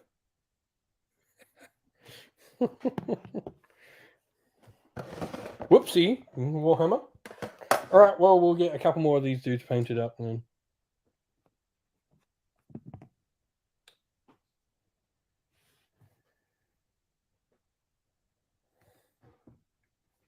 Yeah, I was following that thing.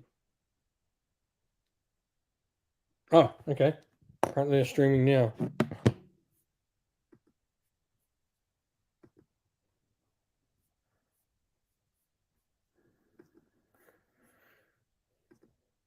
All right, we have a stream up from Warhammer. Nova opens preview.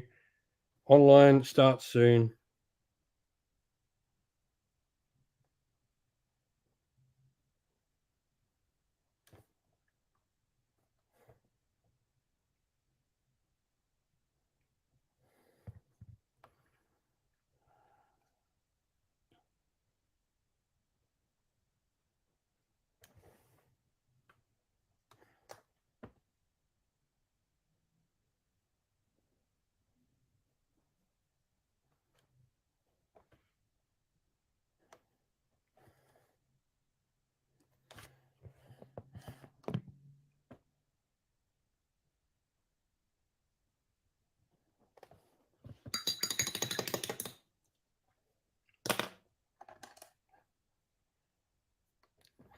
I would say Oryx and the next Dawnbringer book would be my thought. USC.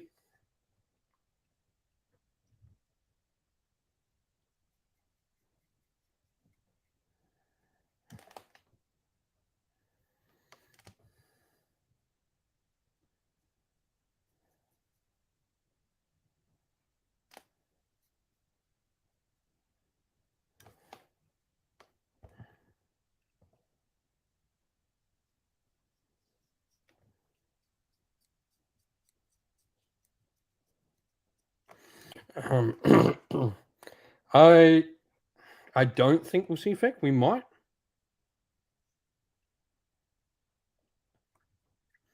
So this is just a heads up for everyone. No spoilers in the chat of anything that gets revealed or leaked beforehand. Everyone here wants to be able to watch the preview and get excited for everything that's revealed as it is. So please, no leaks or anything like that. Much appreciated. Let everyone get their little bit of enjoyment for the day. You're getting excited to seeing something for the first time.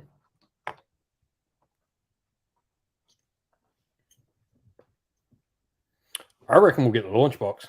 I think we're going to get a launch box. I hope. I hope that game is coming out soon.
Yeah. I was wondering why there was no sound on that stream. Alrighty. So can everyone let me know how the sound is? Am I okay? Is the stream okay? Is there like a good mix? I can play around with that a little bit more. Let me know how the sound is going for both the stream and myself. If you can, that would be greatly appreciated.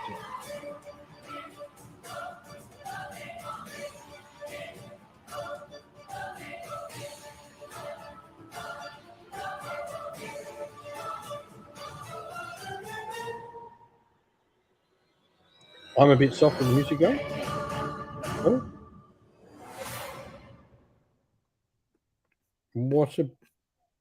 As I'm about to say, what about now? The music changes. We'll wait to sort of see.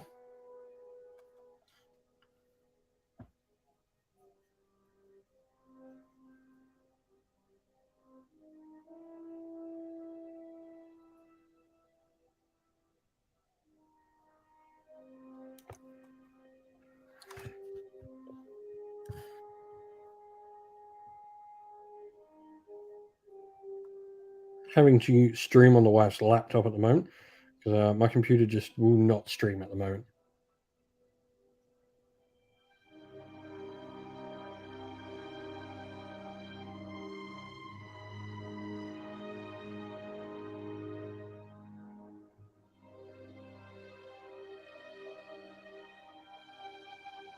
So, now, Patreon and YouTube members, thank you very much. You are helping us save for a new streaming setup.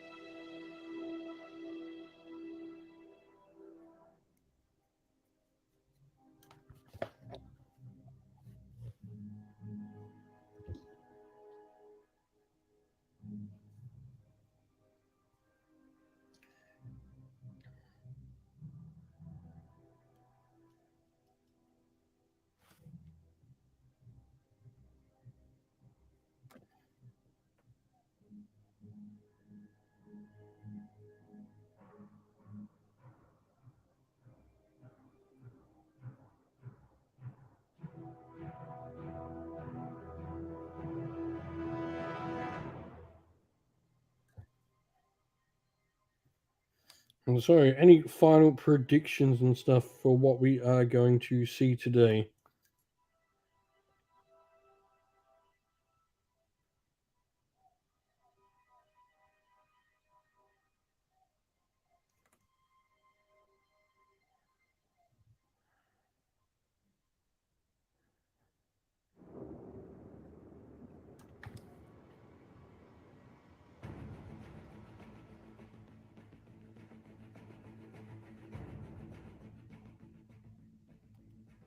Oh, question one. So,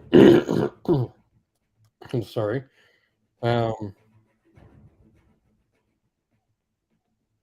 Which of these 4 Trader Primarchs was the first to become an immortal demon? Angron is the answer there.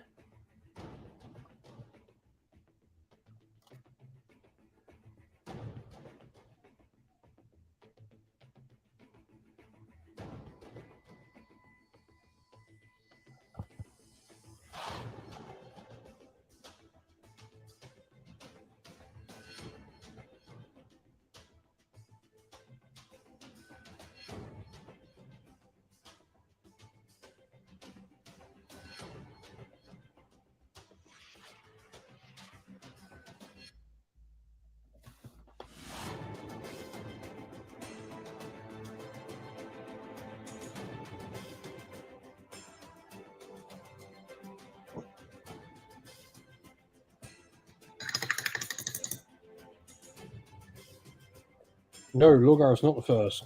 What's the sporting background of Jim Johnson, Bob Biff as vampiric co-commentator? He's a Blood Bowl groundskeeper, is he?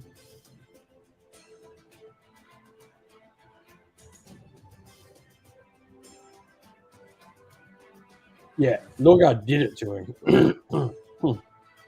Lorgar is the reason we have the first demon Primarch. But,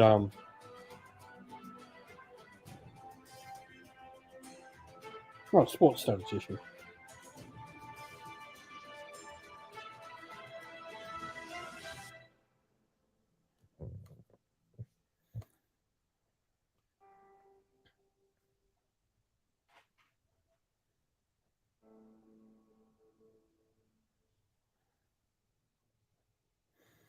Which is the final gene seed organ to be implanted?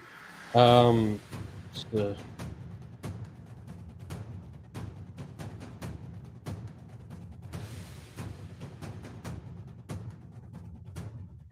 Is it the black carapace? I don't think it is. It's not progenoids because they're the first ones, because they sort of stimulate everything working, don't they? Lyman's ear, I don't think it is. The Mastimin. Yeah. Yeah, it is the black carapace. Also.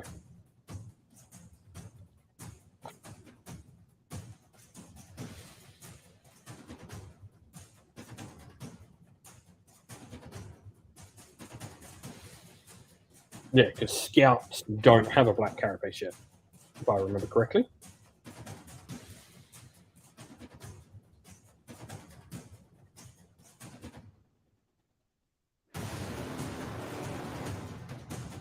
Which of these Warcraft sets includes the biggest number of fighting animals?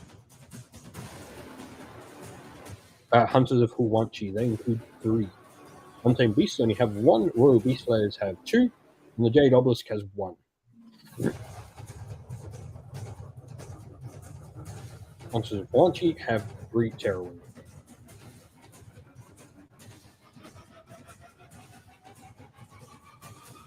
Jade Obelisk have the 1.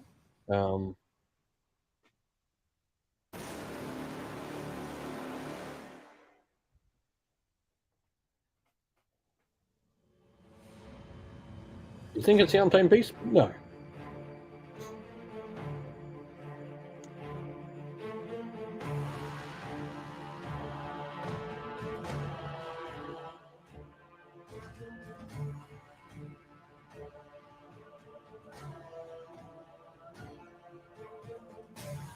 was the first model of power armor designed specifically for the Legion's Astartes. Crusade armor, Mark II. Thunder armor is obviously for Thunder Warriors.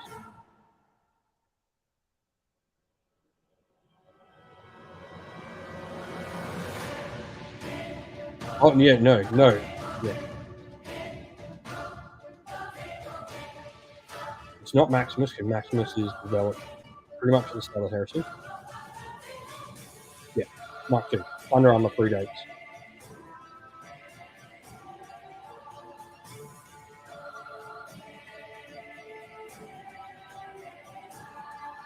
All right, I'm going to stop painting now because I'm getting too involved in these questions. We like these questionnaires. I'm thinking like for maybe Christmas or something, we might do like a big questionnaire. I can do like a big Warhammer questionnaire, which would be fun. What do the... Oh, okay. Okay, we've got a Ogre More Tribes thing here. So is this a little bit of a precursor?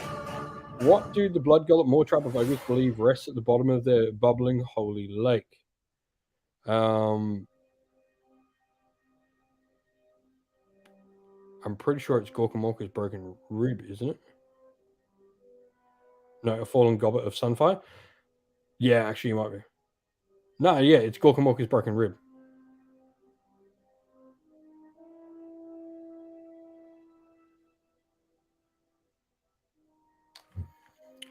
$40K is really good Avelian. Really, really enjoy it. Maybe competitive level, there's definitely some kinks to work out, but in a casual setting, fantastic. But that's interesting. An Ogre question. Are we going to see an Ogre Warcry warband or Warhammer Underworlds warband? Which of these Imperial troops do not make use of jump packs, Inceptors, Karaglanar, Seraphim, Elysian drop troops? Inceptors, it's got to be the one that... Oh no, Elysian drop troops don't have jump... Do Elysian drop troops actually have jump packs?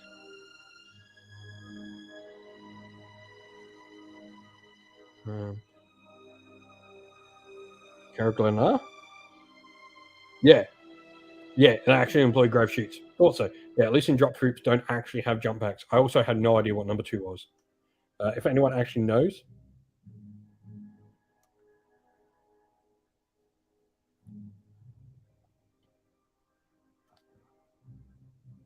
No, Inceptor squads have jump packs. They're the dudes with the twin bolt guns or twin plasmas. You've also got suppressors as well. What is the second circle in the realm of Slaanesh? Circle of Avidity, Circle of Obsession. I'm pretty sure it's Gluttony. Obsession is the first, if I remember.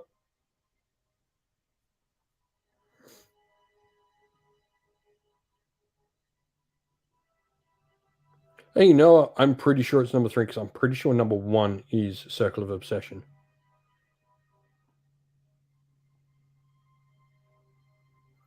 Yeah. That knowledge is coming from playing Warhammer Fantasy Roleplay.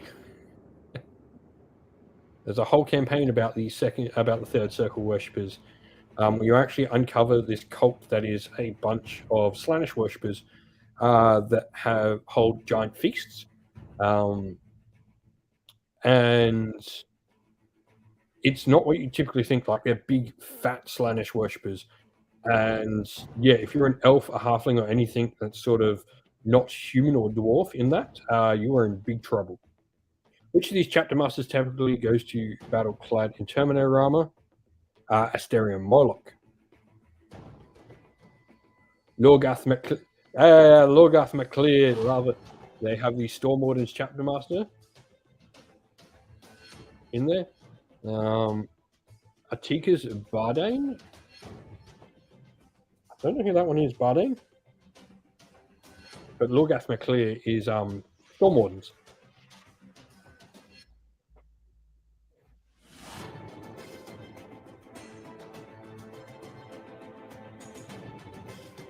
Yeah, that Warhammer Fantasy RPG campaign is really, really cool. Yeah, you effectively have to save the characters, and if you have an elf in your party, they will try and capture the elf in your party. What breed of Troggoth is thought to be the most numerous across the mortal realms? It's the Starbreath, isn't it?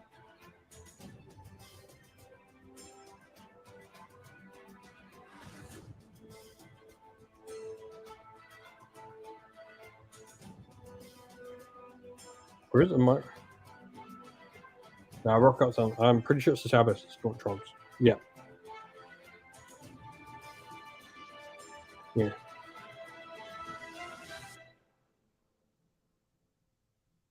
Now, Gabriel Seth is Chapter Master of the Flesh Terrors.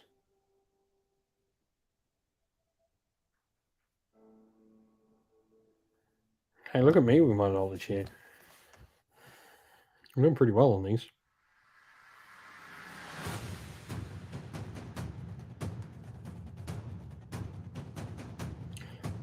What are specialist Morbidus bolt shells used for?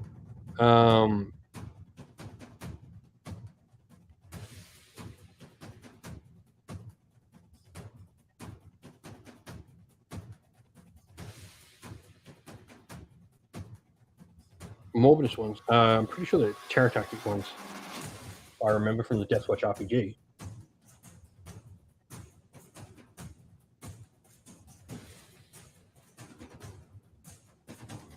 Yeah, that's right. The hallucinogenic bolt shells.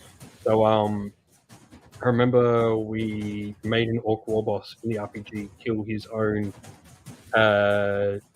War because we shot him with a Morbidus bolt shell, and he went berserk and killed a bunch of his lieutenants. And eventually, this massive fight broke out in the Orcs, and their War crumbled.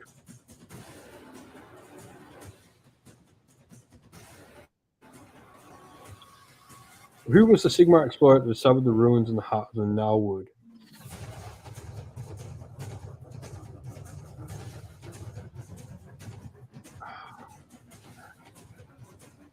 I'm pretty sure it's Honoria of Intelax.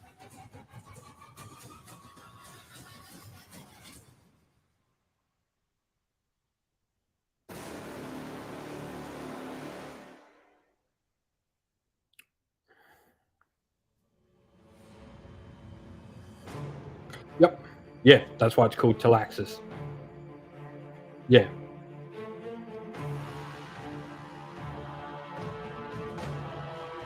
Yeah, and second expedition ever, which then goes in plane.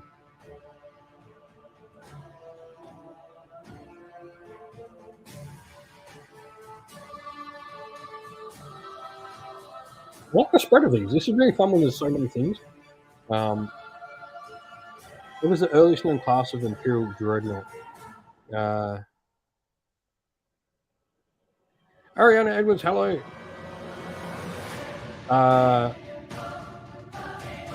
Is it Contemptor? But I think it might also be the Castafarum.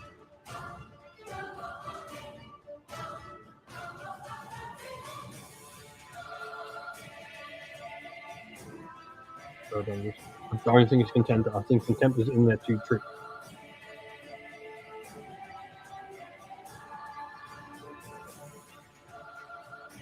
Well done. Abundus, yeah. Castafarum is also another Dreadnought as well. Yeah, it's not Contemptor. I knew it wasn't Contemptor. I knew that was a trick. I think that Abundus is actually the one that Thunder Warriors use.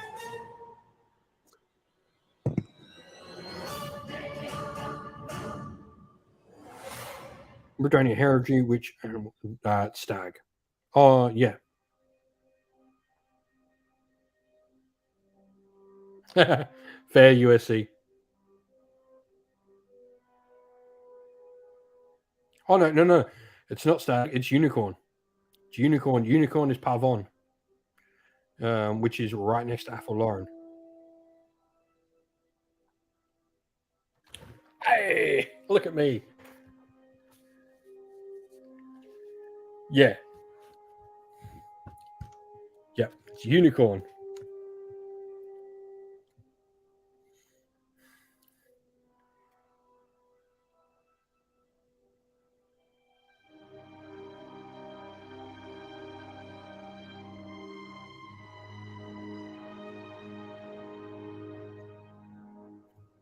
So this is what Britonia does, though. It was what Britonia.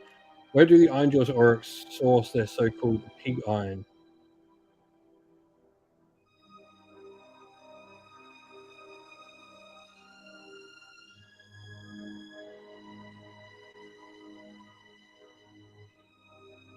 I think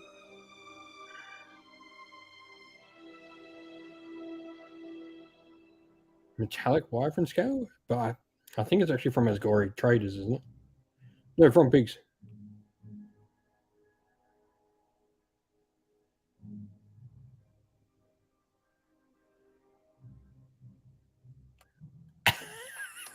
That's actually amazing. No, armor is literally pig feces.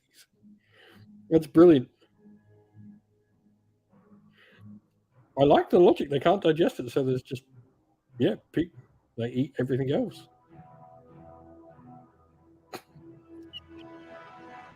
Brilliant. Hello, everyone, and welcome to the Warhammer. Alrighty, here we go.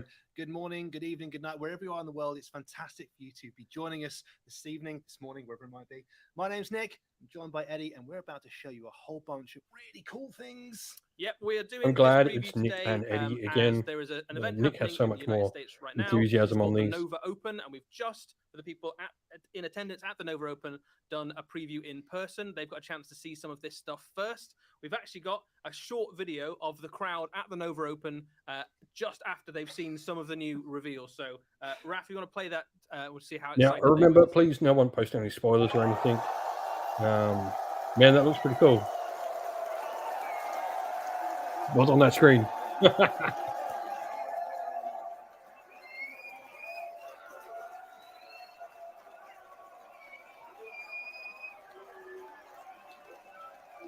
So no spoilers or anything in the chat, please. Check everyone's want to be able to see this live for themselves. And you can always rely on our event audiences to get super hyped up about new release stuff, and Nova crowd, no exception. That's great. Yeah. We've got some really cool things to show you very shortly. Before we do, we're joined in the chat by Mr. Vincent Notley, who's our moderator. Thank you, Notley, for joining us this evening. Raf's in the background pushing the buttons for us. If you'd like to enter anything to the chat, we have got an eye on it. We'll try and answer these things this evening if we can, just to be nice. Yeah. So thank you everyone for coming and joining and watching along with us. This is always a good time. To show you, got loads of stuff for loads of different settings and IPs, lots of different game systems. So there's a little bit of something for everybody. We've got a series of videos. To be fair, I think from what they've said, I think Warhammer Armies Project before we get stuck in, will have taken a lot of info. They'll have used a lot of info from that game to build old world.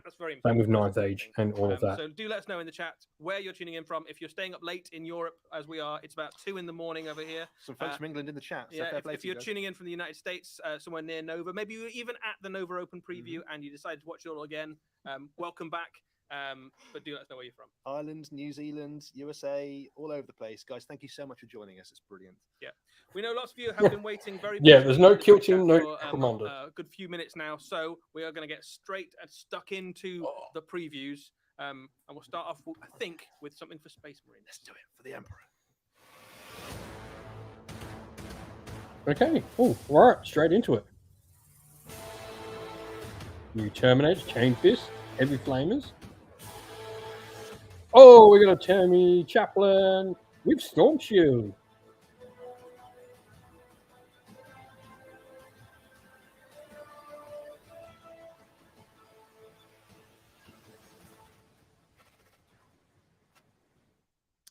Brand new Space Marine Terminators. We saw the first of these, obviously, in the Leviathan box set earlier this year. Now there's some more on the way. Nick, what do we know about them? They are fantastic. So they're super tough, super elite infantry for your army, of course, Terminators famously so. And this is a multi-part box set rather than the sort of single build ones. So one thing I noticed, no Cyclone Missile launcher? For you to build them however you want to. Yeah. We've got weapon options include the Cyclone Missile. Okay, you cool. can see here on the left-hand side, the Heavy Flamer on the right.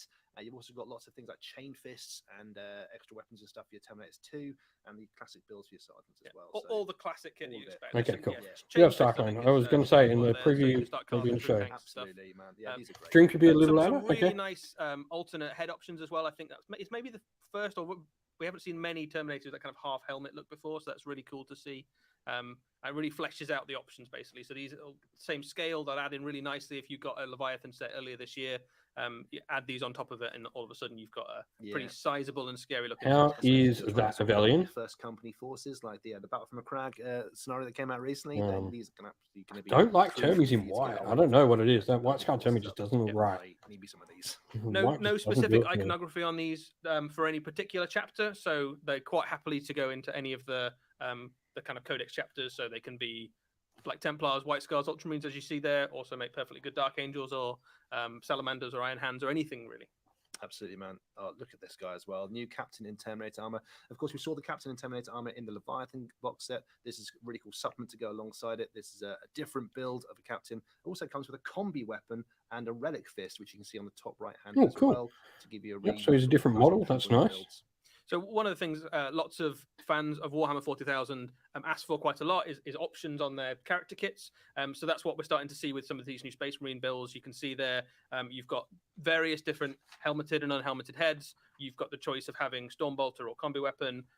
So you can personalize this guy. And always a good thing for me. You also see there the kind of robe at the bottom there is optional. So if you want to go for a very kind of noble knightly aesthetic, if it's kind of Dark Angels or Ultramarines or something like that, you can. If you want a more kind of austere Spartan look for your Iron Hands or something, you could just go old-fashioned and not put too much decoration on it. Of course, if you haven't thought about it before, having a captain leading a force is an absolute crucial for a Space Marine force. This guy's got rights of battle, and you have some free stratagems as the game goes on. Also, he's got Unstoppable Valor, which lets you re-roll his charges for the unit he's with. So if you put him with a Terminator unit, those guys are going to get stuck in pretty sharpish. It's not the only new character on his way, though. So we also have a Terminator Chaplain Terminator armor, and again, this is a multi-build kit, so you've got different options for the helmet, you've also got different options for the Croziers, and you've got different options for his weapon loader. Oh, different options for the Croziers. And for the first time, I think we've seen a chaplain with a huge shield. This is a relic shield, which other characters have in the Space Marine army as well, which makes him a lot tougher and harder to kill. And combine that with his Rosarius makes this guy an absolute monster on the battlefield. So get him involved as well. Clearly, he was looking at his armor and he was like, "What I need here is a place I can put more skulls." So he's not only got a skull helmet, he's also got a shield with another skull on it. If you look at the Purity Seals, one of them is a skull, and there's even a little skull drawn on the Purity Seal as well. So this is one of the most skull-intensive Space Marine models, isn't it? He's even got a skull helmet. Yeah. And also, like, shout out to the fact that Crozius Arcanum he's got two different builds. He's got the blunt option on the right and what I call the slicey option on the left, so he can cut or smash. Yeah, very flexible. Yeah, right. For any situation. Yeah, wonderful miniature, and again scaled from the Terminators, so that's really nice. I really like that. Exciting if you're looking to kind of build into that first company vibe. The Leviathan box set obviously gave a great start for that, but this kind of gives you a whole bunch more options for it. But sometimes Terminators aren't the tool for the job, and you want something a little bit faster. So let's have a look at the next video. Assault Marines, come on. Oh, yes.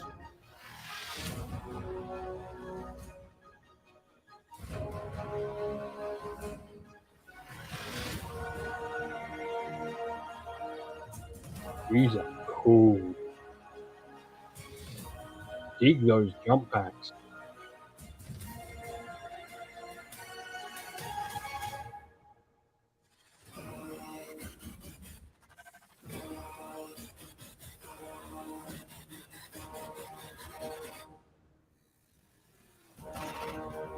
Yeah, absolutely dig them. Dropping in from space to kick some face, we have the new that was brilliant, Assault Intercessors with jump packs and a new captain to lead them. Nick, what do we know about these units? So, well, first of all, we know they're pretty flyer, right? These guys are awesome. We've got jump packs on Primaris Marines for the first time, which is great to see. Saw a little bit of a hint of that in some of the Space Marine trailers for the computer games back in the day, but now good to see them into models. Wonderful new unit, Assault Intercessors with jump packs here. Super fast, they can move into combat as fast as you just expect. Can't wait to get some of these for my Blood Drinkers and my Black Templars. Combat, so you want to get these guys stuck in as soon as possible. The Sergeant has lots of different builds you can put with them. So Emma, who else thinks the cape is a bad idea? I mean, Yeah, pistol. anyone who's And seen Incredibles knows have as well. Knockips. Yeah, super customizable unit, and instead of having to have your I'm guys do Valiant, transport proud of into you for combat, making the they just exact fly same across the comment. battlefield straight in. And hello, Emma. Worth Hope saying you're as doing well, well. obviously, this unit paints up red very nicely. So if you have a Blood Angel army, this is going to be almost a given that you're going to want to have at least 1 or 2 squads. Yeah, of these these in aren't your the first time force. we've seen jump packs. We've got Inceptors. Also, we've got Raven Guard make Suppressors. extensive use of jump pack troops as well, so you can use them. I think that's the Power Fist in there as well, so there's an option for that. Loads of different options for your Sergeant, and the Hand Flamer, as you talked about there, is on there. The model 2. These are really dynamic, cool models. They look heavy at the same time as looking fast. You can sort of imagine the mess these guys are going to make when they land in the middle of a kind of chaos cultist blob or a mob of Gene Stealer cultists or something. And you do not want to be under one of these when it lands. Basically, it's just great to see them back into. I've missed that. I haven't the Assault Marine sort of archetype in the Primaris sort of force before, and it's just nice to have them back in as another tactical. I'm really excited for Assault And Marines. you know what? If they're led by the captain, Raph, we've got that as the next picture. Okay, he's got his cape in the right place, though. It's underneath. Beautiful, beautiful miniature of the captain. He's got his cloak in full flow as he's flying through the air. What an absolute hero! It's quite a short tactical cloak, isn't it? So he's not gone for like a great, huge flowing cloak, because that's probably not hugely practical when you've got a jet engine strapped to your back. Right. So again, this is I a dig that captain miniature with chainsaw loads of he's got there. options. So you can see a couple of options there already. We've got the chain sword and the power sword, a relic sword, sorry. But you've also got an option in there for a power fist, and you've got an option for a hand flamer, so you can kind of lean into whatever build. I got a shoulder pad on there too. Either for tactical purposes or because it suits your particular style of play. So if you've got a I salamander, really army, you're like the probably gonna wanna give chainsaw. him the hand flamer. If you've got like an imperial fist, you might want to give him the great enormous power fist, right? A couple of head options in there as well. Again, a captain with loads of options to make it your own, which is exactly what Space Marine fans have been after. It's just a beautiful model, it really is. And if you've got an assault intercessor squad in your force, have him leading them as well. The Angel's Wrath rule means that the whole squad gets +1 strength on a charge. If you combine that with the Sons of Sanguinius detachment rule, He gets +1 strength. So you can be +2 strength on the charge with Blood Angels. Strength 6 chainswords all over the place. Loads of attacks. Get them in combat. Wonderful stuff. Nice. And a wonderful model as well. That's going straight on my painting desk. But that's not it. There's even more Space Marine stuff on the way. So let's have a look at the next video. Yep, the full Vanguard kit. Oh, back banner. Is that a twin heavy flamer? That's a twin heavy flamer, right? Another new multi-part Space Marine unit. This time it's the Stern Guard. These are the elite Space Marines of the first company. Nick, tell us about this kit. They are the best armed unit. I in the love the army, back Eddie. banner. And first and foremost, they've got a back banner. Back banners are back, which is great. We've got an older. You're very excited about Very the back excited banner about when you that. saw I this really am. kit. We've got older marks of armor in there. You can spot some Mark 8 helmet on the left-hand side and a few bits. These guys are veterans, have been around for a long, long time. They carry the chapter's best guns, including a brand new weapon on the right-hand side, the Pyre Cannon, which is like the souped-up version of the guns that the Infernus. Pyre Cannon. This thing is Yeah. the biggest, Oh, it most was. flamey infantry weapon we've got, even bigger than a heavy flamer, which is cool. Loads of options on the kit. You can arm them with loads of different things. All the guns interchangeable with bolt rifles, combi weapons. The sergeant's got different options he can have as well. You can have a chainsaw, power fist, or power weapon. Just suit them up, kit them out the way you want to send them to battle. These guys are great. This is a great kit for people who want loads of Space Marine bits as well to kind of maybe mix with other kits, because you've got loads of different helmet options in there, helmeted, unhelmeted heads. You've got the whole squad can have rifles, the whole squad can have combi weapons. There's a heavy bolter, I think I'm right in saying, in this kit as well. So you really can make these guys your own. And when you do build this kit, you'll have lots of spare bits to kind of sprinkle through the rest of your Space Marine army. It's a complete bits box as well. Yeah, it's good. Loads of extra bits. That back banner can go anywhere. Anyone can have it. Have it all. Yeah, it's really great to see. It's nice. Like if you hark back to classic Space Marine builds in there as well. So they got the old helmets, a few like different armor types in there, which is just really nice to see, especially for us old in the tooth Space Marine players who've painted them for a long time. Jigna sort of holding it over the shoulders, bolt gun. The Pyre Cannon is really cool. Stern Guard veterans, man. But not the only new elite Space Marines are on the way. There's more. There's more. Believe it. Oh. What else we got? Let's have a look. Are we getting Vanguard?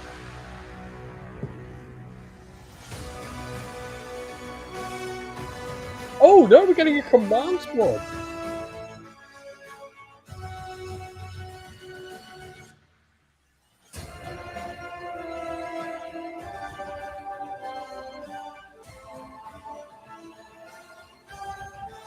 Yeah, it is. It's the Command Squad. Hell yeah. So this is the return of a kind of classic archetype Space Marine unit, the Command Squad. So we've seen Command Squads before, but we've not kind of seen them coalesce together, maybe under the kind of Primaris aesthetic. Tell us about this squad a little bit. The Command Squads have always been sort of a collection of guys all brought together. But this is actually a bespoke squad. First and foremost, Eddie, some of the nicest Space Marine miniatures we've ever made. I think that Ancient for me is just beautiful. Some of the coolest veterans, all to accompany your heroes into battle. These guys are basically a squad of 4 that will accompany either a captain or a chapter master into battle. Their box actually comes with the captain you see there, which is another brand new captain miniature as well, with loads of options all over them as well. And the whole squad is there to guard your hero. I like that captain is very reminiscent of the old combat and shooting as well. They're just a really captain cool box set, like a multi-part captain for box. Me, really, it's going to be a nice little painting project as well. I think these guys are great. Yeah, I think these really are like a painter's dream. There's some really nice individual models in there. So the company champion is obviously is just a really nice kind of character, great for taking on enemy heroes. You've got the banner as well, which gives you a nice kind of centerpiece for the army. You've also got a Space Marine that looks a bit battered and missing an arm. We haven't seen a huge amount of bionics up to this point on Primaris Marines. But again, the captain is probably the star of the show because it's again Apologies really if you can hear the dog in the flexible background. kit. You can build it in Pretty sure my so little coming boy's straight out of this release, getting picked up with the you can grandma. kind of choose whatever captain you want to lead your Space Marine force. You can have him with a jump pack. You can have him in Terminator armor. You can have him in Tacticus armor, and within that choice, you can still choose loads of different options. So it's a great time to start collecting Space Marines and to kind of lean into whatever you want for your, you're absolutely your leader. right. Yeah, good shout. Look at them top right there with his. John, so we have seen the new And that's all from Terminator, the new kits, Stern Guard so you've got multi-part lots kits. of different ways you can approach building that Space Marine captain. Wonderful stuff. For It's really nice to 40K, see we sort of have hero seen models back with lots of different options as well. Lots of people have been asking for them as New well. Command So Squad, it's great and to we've see seen Assault Marines for customizable 40K. heroes like this again from Games Workshop. Really nice. Very cool. All right. So at the other end of the experience spectrum for Space Marines, you've got those plucky young recruits who are on maybe their first mission with the chapter. Let's have a look at our next video. Oh, we've got Space Marine, we've got Primaris Scouts as well. Okay.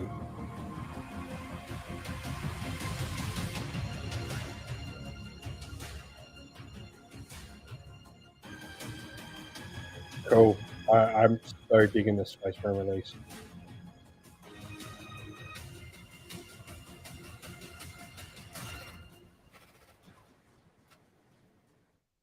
So the 10th company of the Space Marines are going out for their training day. What do we know about this squad?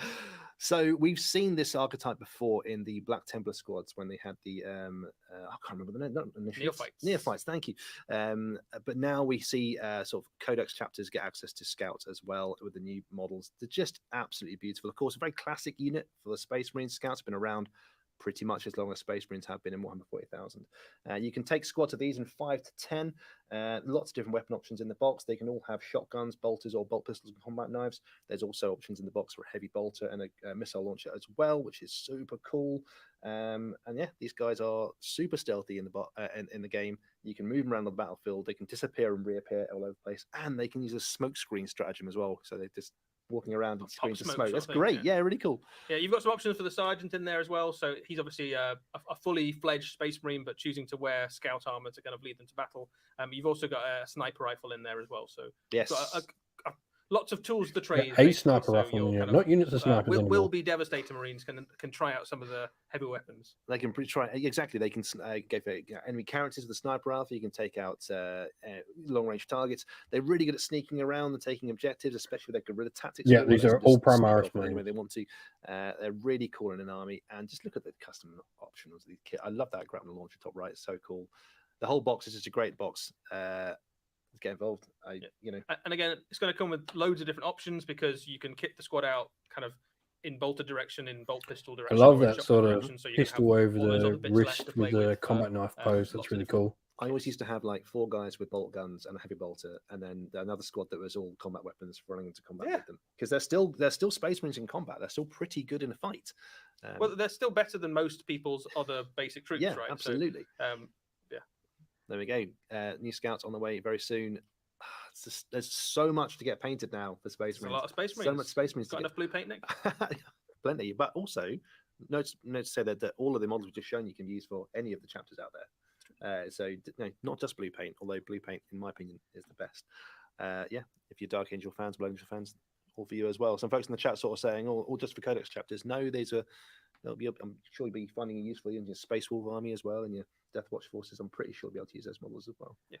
All right, let's just have a quick roundup of all those Space Marines that we've just seen then, and then we'll tell you a little bit about the Codex. Planet Ogram was ruthlessly devoured, but the war did not end there.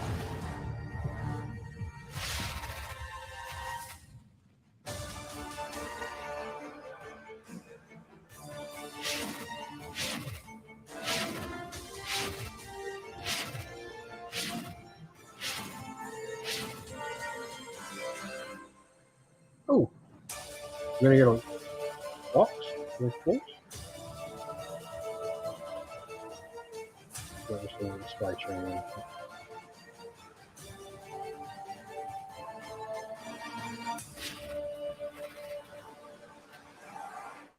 So that's all of the new Space Marine models that are on their way. They are, of course, featuring in a brand new codex for the Space Marines, which will be the second codex for the new edition of Warhammer 40,000 after the Tyranid one goes on pre-order this weekend. Nick, what do we know about this new Space Marine codex? Exciting. Every time we see a Space Marine codex, there's always new exciting things to talk about.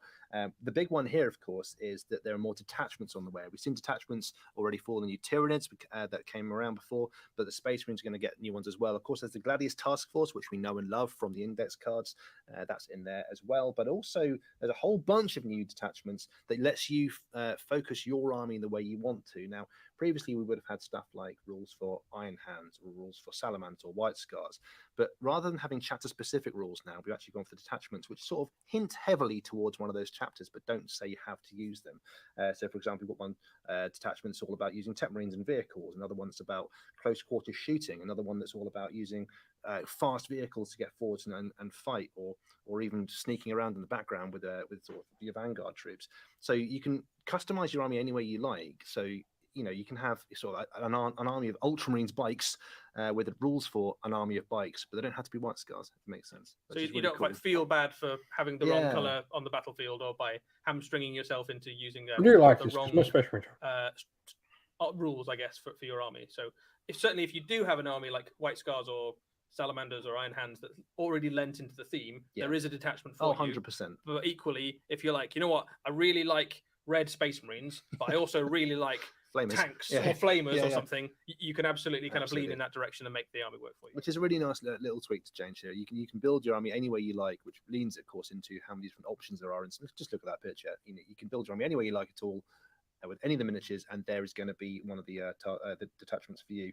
My favorite one is going to be the First Company Task Force, Eddie, all about the veterans and the Terminators coming down, which you can also see the new Terminators and the new Stern Guard are perfect for, and they're all in there. Every detachment has its own stratagems and enhancements as well, just like the Tyranid book does, which leans into the style of warfare that you're going for.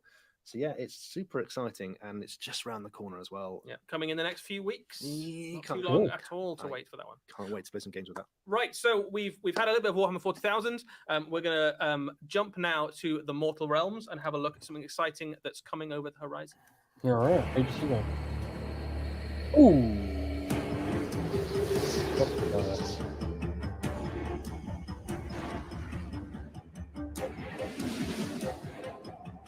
Oh, King of the Trogoths.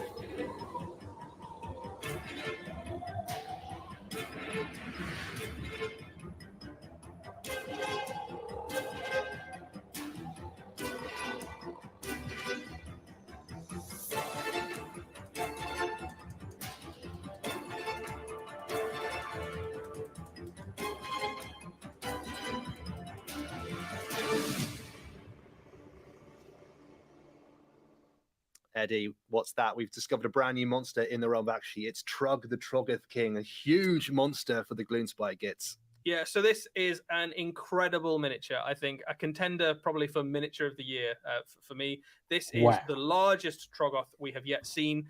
He has been dubbed King of the Troggoths. This is an ancient being who has slept for centuries. He slept for so long, in fact, that an ancient civilization has even started building temples and things on his back. He didn't even notice. It didn't wake him up. But the recent tumultuous events of the realms have kind of shaken him from his centuries-long slumber.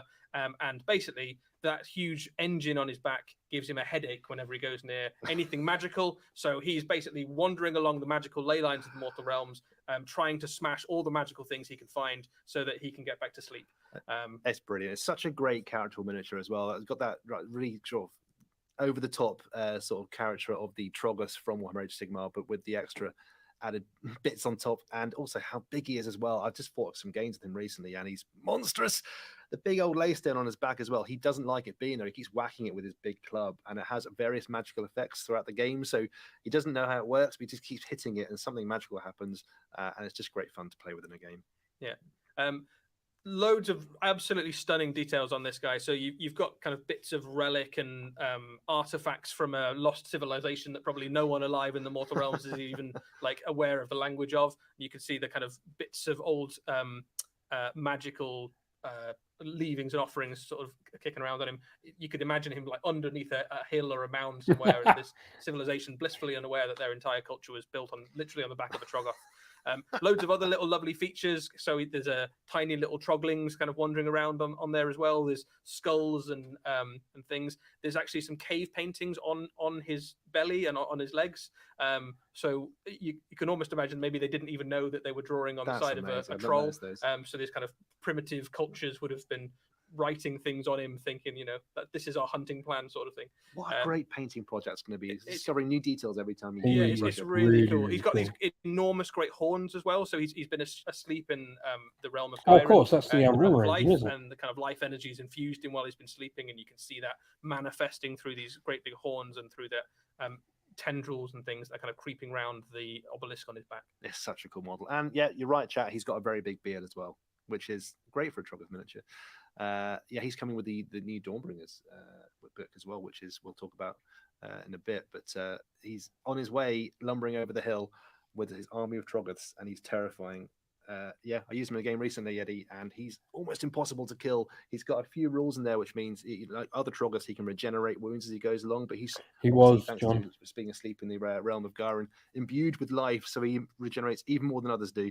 So it's really tough to kill him. So he's a perfect model to lead your Gloomspite Kids force. Yeah, well, we're talking a little bit there about the new Dawnbringers book. Let's jump to that now. Actually, on watch.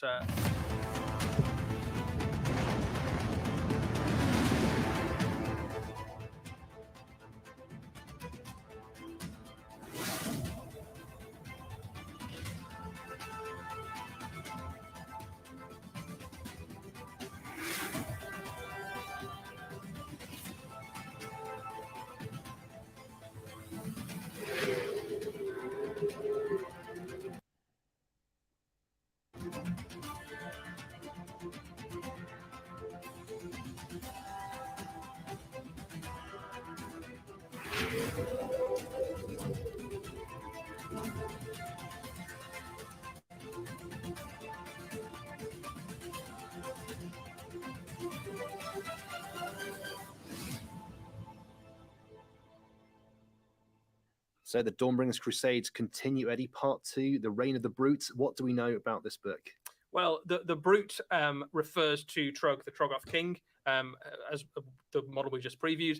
But yes, this continues the story of the Dawnbringers Crusades, specifically 2 great crusades heading out of Hammerhall, one into the realm of fire, one into the realm of life. And in this particular book, they bump into destruction. They literally bump into the forces of destruction. So there is a very heavy presence from Troggs. There's lots of Gargants who are trying to get in the way, and there are Uruks as well that are kind of attacking these crusades from all sides. So Sigmar's great hope of recolonization of the realms is bumping into the current inhabitants, which aren't too pleased to see them. Giant monsters, man. So loads of great lore, loads of great stories, and kind of continues the narrative of Age of Sigmar. Gives you loads of Path to Glory rules to recreate those battles and for you to fight your own Dawnbringer Crusades. There's lots of specific stuff for destruction as well. So we've talked a bit about it already, hinted at some of the rules around Troggoths. There is a Troggoth Army of Renown in this book, which basically lets you do an entire Trogg-leaning army, mostly to be led by Trugg, the Troggoth King, with loads of rules specifically for the kind of wandering horde that is following around in his wake. And fantastic. And also, of course, you saw in the video there a lot of the new Big Iron Skulls, the pigs in the chat, people are very excited about. And an entire army of pigs is in that book as well. You can take just an army of No, pigs. we did not, Avelian. It is. In fact, let's have a look at some more of the new Iron Jaws now. Let's do it now. New Iron Jaw.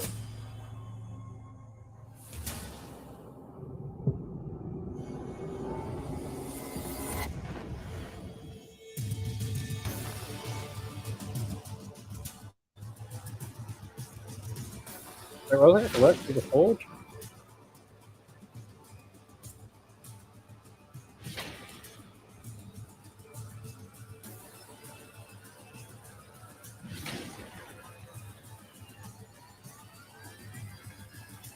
Oh, okay. Well, so.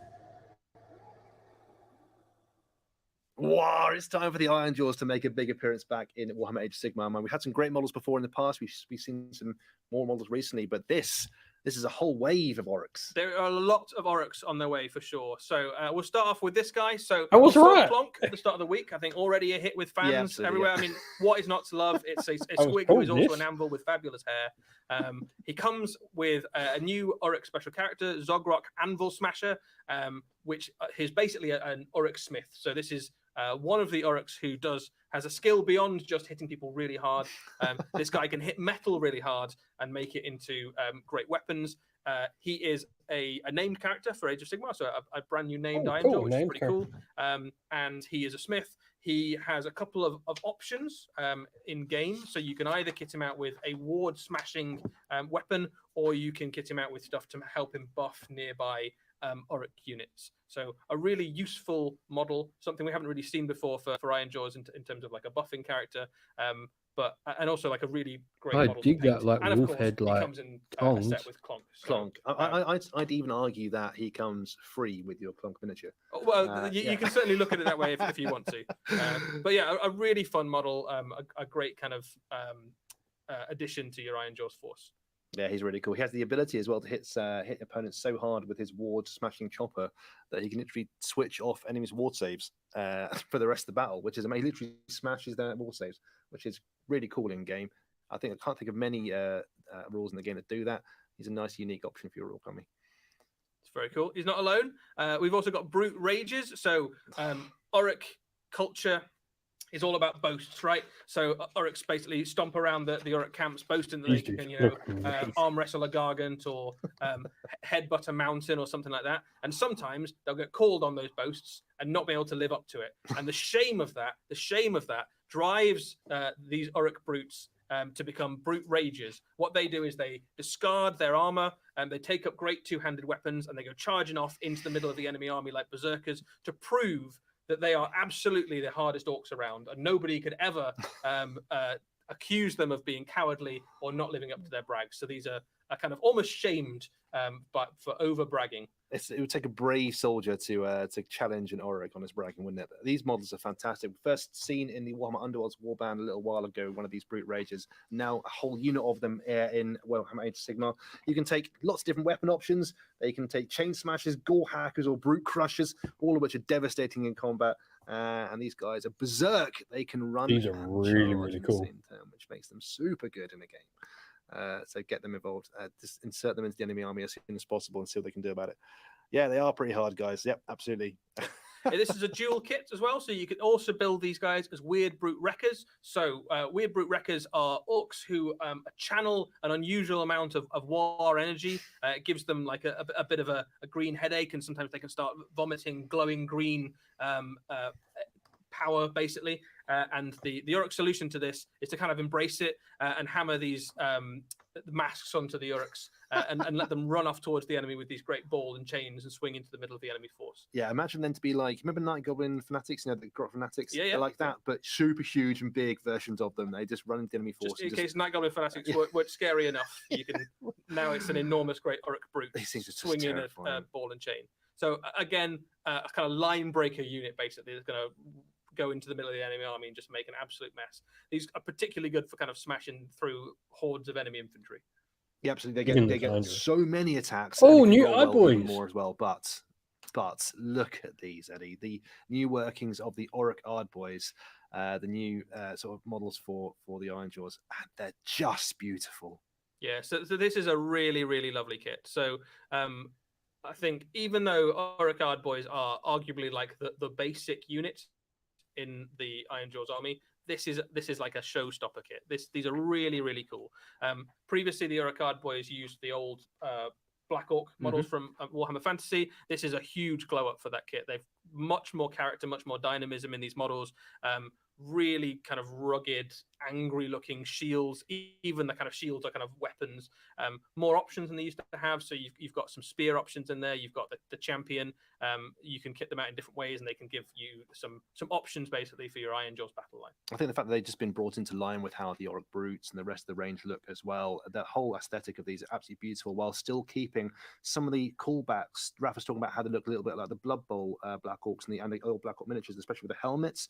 So they've got a few of those callbacks in there, but with the new Blood Orcs, Bowl which is just They've got kind of gorgeous. Like piggy helmet, haven't they? They have, yeah, with the think about it. tusks. And also they've got a lot better in the game as well to match the new miniatures. You can imagine they're just harder and so much more tough to kill as well. So yeah, these guys are great. They're now sitting on a 3-up save basic, which is pretty tasty in Age of Sigmar. That's quite hard to get. And those spears as well can give you benefits against charging enemies, which is pretty cool. So at the moment, most of your Iron Jaws, quite right, at the enemy as fast as they can and trying to make a mess. But sometimes you do actually need to hold your own objective. So it's quite useful to have a unit that is both hard to kill and very good at taking a charge. These are absolutely your anvil unit in an Iron Jaws force. Yeah, must have for any Auric player. Those are fantastic. Well, there we go. Yep. And also, Eddie, the Iron Jaws Battle Tome supplement is on the way as well. Yeah, so there is a supplement for Battle Tome Oryx.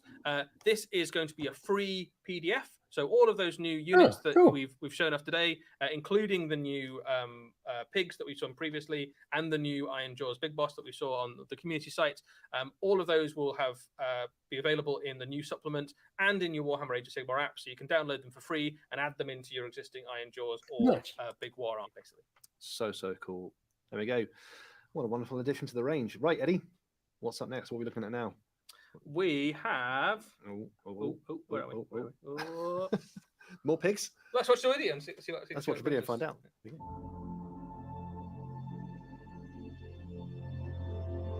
Iron armor from the looks of that.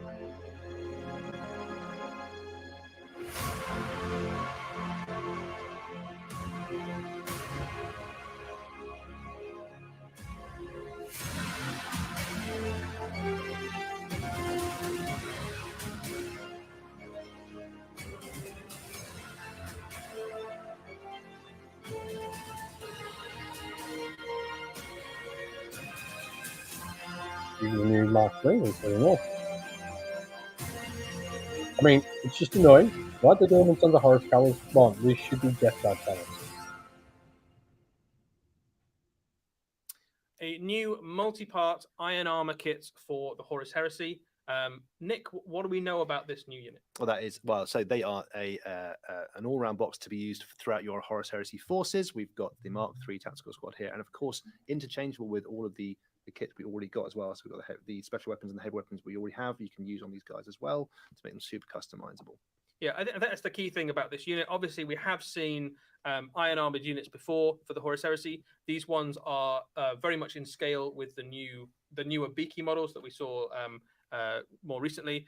But the key thing with this unit is that all of the weapons interchange with all of the new upgrades, basically. So it's a tactical squad, but you can very, very easily add in other weapons and other kit to make it do lots of different things for you. You can give flamers and plasma guns and las cannons and multi-melters and all the different things that you want to do with it. And obviously, there's a few options in the kit already. You've got kind of power fists and probably my sergeants. I was about to say second. It's probably my third. All the stuff that you'd hope to have. Definitely goes Corvus Maximus. I won't lie, the back banner caught my eye. You like your back banner. It's really nice to see. Oh, that's unfortunate, but I did not think we were going some to see legions in particular were quite used to having this armor. So the Iron Warriors on the left-hand side, famous for having lots of Mark III around, and they look fantastic painted up in that color scheme. Particularly lends itself well to those legions which are famous for being kind of durable or rugged or kind of taking the punches quite well. So Iron Warriors, of course, look very good for things like Death Guard, Imperial Fists, Salamanders, that sort of thing. Any of those kind of very kind of rough and tumble legions, I suppose. And that Ultramarine does look good as well. I suppose you can paint Yeah. it blue if you want. Yeah, that's fine. I did say earlier, There we go. Alabaster, What I we got would next? rather Yeah, wait that's not for the the only new new edition thing than on the its new way book for the than Horus new Heresy. edition at Let's this have a look point at the than get next a video. old edition book. Oh, we have a Daredevil. The Dorito Dreadnought.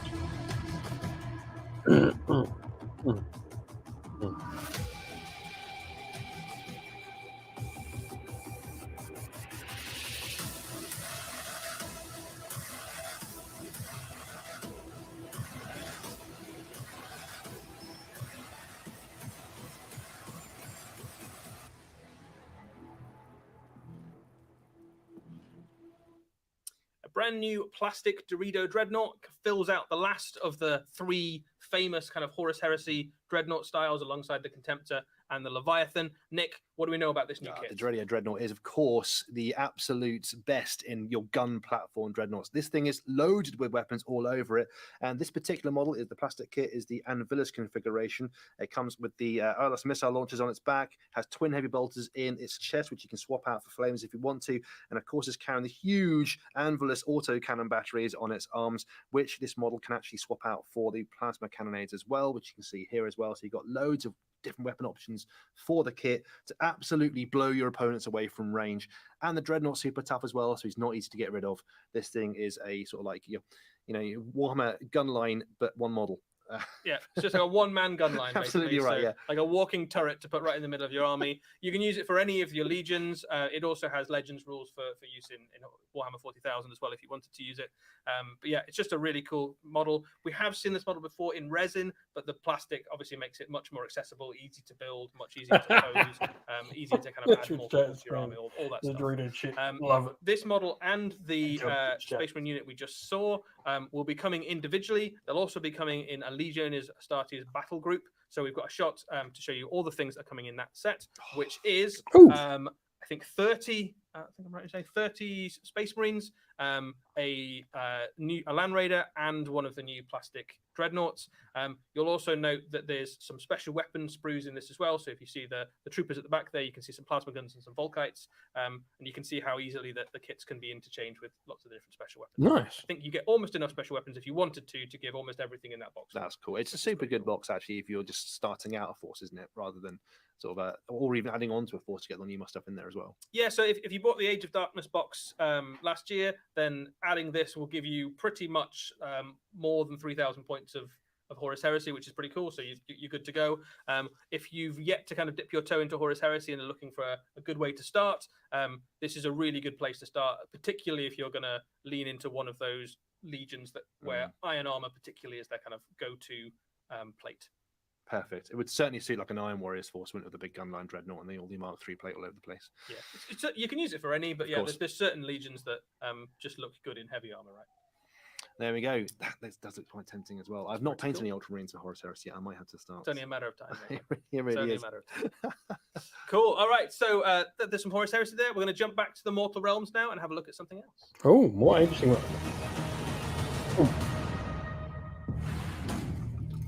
What the hell was that?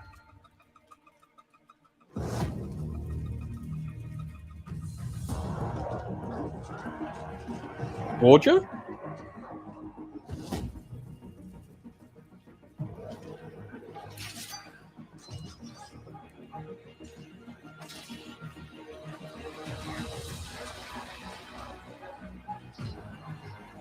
We've seen the wild caught hunters.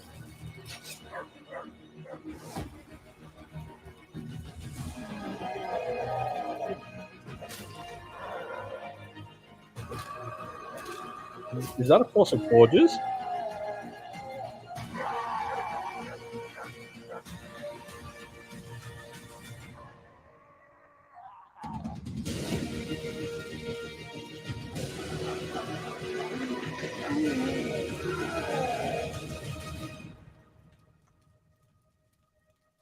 So Hunter and Hunted, a new box on the way for Warcry, and we've seen some brand new miniatures in there, and even some new unit types as well, which is pretty cool. Tell us about those, man. Yeah, so this is a new set for Warcry. All of the miniatures in this can also be used in Warhammer Age of Sigmar, and this is basically a battle set between the Cities of Sigmar Hunters and Ogre Gorgers, which are a unit we haven't really seen for a very long time. So this is a little bit different from some of the Warcry sets we've seen in the past, where it tended to get 2 warbands, but you also got loads and loads of terrain. So the assumption is at this point that if you've been collecting Warcry for 2 or 3 years at this point, you probably have lots and lots of boards, and you don't need loads more terrain. So in this set, you get 1 really cool piece of terrain and then 2 warbands. So there's lots of stuff you can immediately use, basically. The Gorgers are 5-man, 5 ogre unit, and they are a really cool glow up on a classic ogre type. These are ogres which basically suffer from extreme hunger. So ogres, normally you associate them with like very big, rotund, angry monsters, but they kind of have full bellies and are very proud of their guts. This is the worst thing that could possibly happen to an ogre as far as they're concerned, which is that they haven't got full guts, and they're unable to satiate the hunger inside themselves, and they kind of become these pariah packs of ogres that skulk around the edges of the camp and feed on the offerings, and they kind of throw away scraps and stuff. And occasionally they wander out into settlements and into civilization because the ogres don't like being around them because they think they might be a bit infectious. They don't want to get hungry too, basically. That's the worst thing. That's the worst. The absolute worst.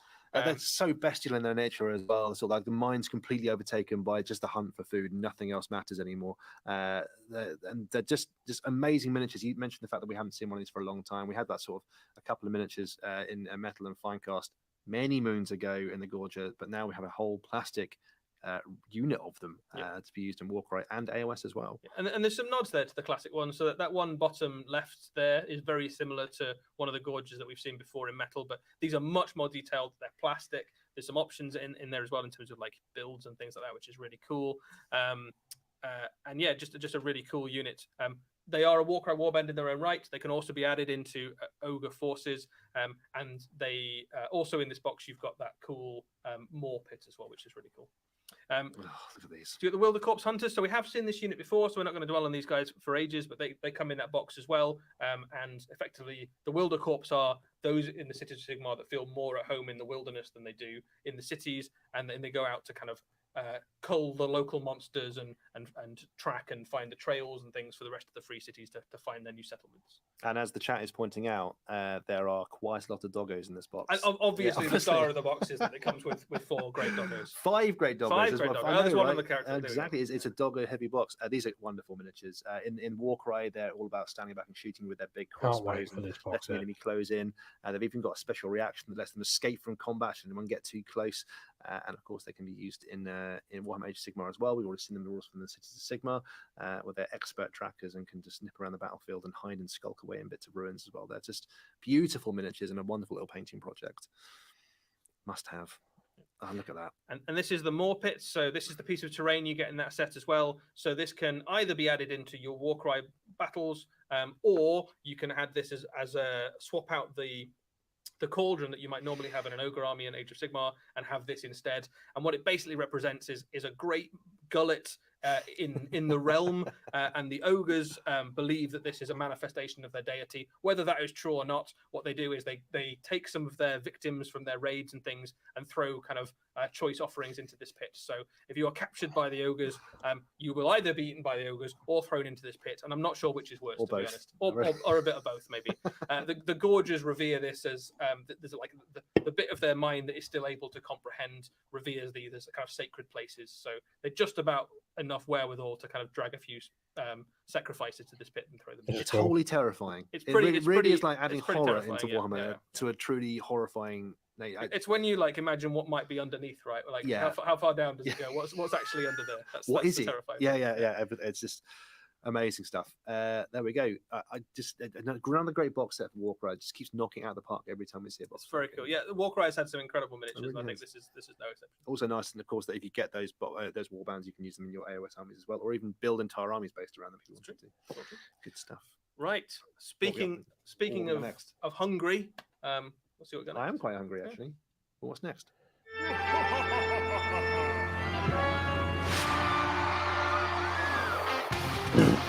Whole vampire team.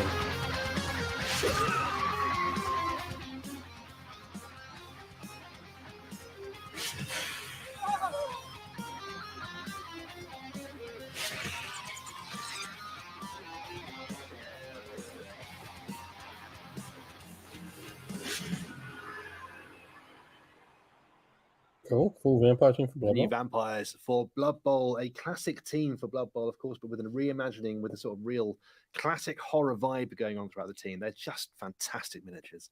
Yeah, so we've seen a few undead undead teams for Blood Bowl, and these take a very different angle. They've got a kind of romance horror sort of vibe to them. So you can see a mix there of vampires, which are obviously very capable. They're all the things you want a Blood Bowl player to be. They're fast and tough and killy, and you've got the thralls in there as well, which are basically the walking packed lunches for the vampires. Even covered in bandages and plasters where they've been bitten all over the place in their big frilly shirts. The actual team in terms of the game have changed quite a little bit. They still sometimes feed upon the thralls in the middle of the game if they roll badly on their bloodlust rolls. But there's actually some new positionals as well. They've got a thrower for the first time, which is so-called have a vampire with pass skill. And also in the team blitzers, which we had before, which we can see here, they've got the juggernaut skill and they're pretty good. But also we've got runners in the team as well for the first time. They're movement 8. They're so fast and drudging all over the place. Like skinks that kill you. Literally skinks that kill you, yeah. Terrifying players. You pay the gold coins for them, of course, but they're great. So a really nice reimagining of the team. Wonderful new miniatures. And I love that harking back to, well, it's the classic horror, isn't it? That is just could be straight out of a novel. Yeah, there's lots of as we've seen with Blood Bowl, that the miniatures designers have taken the opportunity to add some humor in there as well. So lots of the kind of peripheral bits you get in there, like the tokens and the turn counters and things. There's lots of bats doing various things in coffins and hanging upside down and being generally mischievous. So it's a really fun team. I'm all about the plasters everyone's wearing. It's just like hints they've been bitten all over the place. That's just fantastic. Poofy shirts as well. Poofy shirts. Bring it back. There we go. On the way for Blood Bowl very, very soon.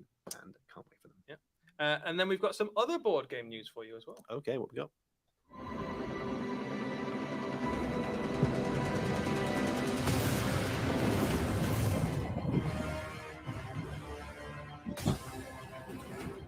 Underworld.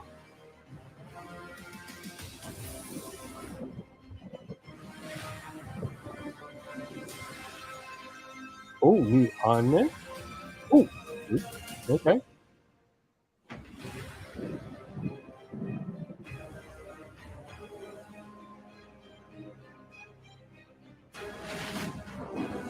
Fighting their first Slanesh. Okay.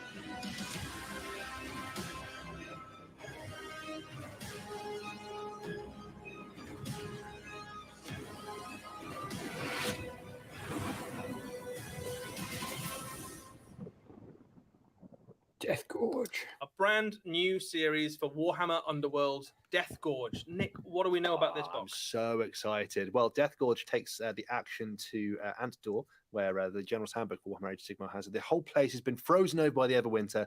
There's a frozen wasteland. And we've got a whole new season of Underworlds with really cool miniatures, loads of cool little rules tweaks as well all over the place. But I know what everyone's saying in the chat. There's a squid, Eddie, and in that warband, which is just the coolest thing. Well, comes out in a moment. Of course, we know it's there. The whole season's changed. There's a few rules tweaks here that make the life better for players. A few little things to make life clearer as well. You can add the plunder rule gets changed, for example, if you play Underworlds. But the big news of the season are the 2 new warbands in there: Sirenes Razors, the Idneth Deepkin, and the Thricefold Discord, who are the Slaneshi Demonettes. So let's talk about the Slanesh warband first. So this is some quite interesting takes on the Slaneshi vibe. What do we know about these guys? So yeah, you're absolutely right. They are absolutely they're sort of reminiscent of the sort of excess that Slanesh shows. The leader is Vexmore, the excessively indolent in the center there, who's the laziest demonette ever and actually thrives off the laziness. In fact, she's so lazy, if she fails to defend herself, she takes less damage in combat, which is cool. We've got Lassiver, the Bladed Blessing, on the right, and Vashtis, the Coiled, on the left. They all hate each other. And in fact, they get better in the game if one of the other ones fails, which is great. They're a really cool warband in the game, quite tanky, and quite aggro as well. So get them involved into a fight. They're just really cool models to paint up. and a wonderful warband to use. Pretty difficult to use in terms of the game. They've also got some really cool little rules tweaks in there as well. There's some cards called Temptations, where you can offer your opponents a choice to make. It's a little bit like the mechanic in Age of Sigmar. Absolutely, you know, they're both bad choices, but you've got a choice to make. And they've also got some upgrades called false gifts, which you can give to enemy fighters. They appear to be good, but have a downside. Like you might get a +1 wound, but you might not be able to move anymore, which is just cool, right? That's proper Slaneshi. And of course, the other warband facing off against them. There are other forget fighters. about the rest of the fighters, because I think everybody wants to know about this guy. So I assume the warband leader here. Let's be honest, probably no, actually not. This is Sephanir, the cephalopod. Is just absolutely monstrous. He's huge as well. It doesn't really quite show you how big this model is, but he's monstrous in the game as well. And you'll be happy to know he's got a special rule in the game where if he gets attacked, he can squirt ink in your face and escape, which is just the coolest image I can think of. So it does come with some other Wow, models. yeah, of course. yeah. So this is an Ideneth warband. We've obviously got a magic user in there as well, and a couple of fighters. So this looks like a fairly flexible warband that can do a bit of everything. Yeah, they are a flex aggro warband and go for objectives as well. You've got the battle mage in the center, who is the leader, Serenity of the Abyss, and the two Namati either side, who are just good warriors who just dish out the attacks.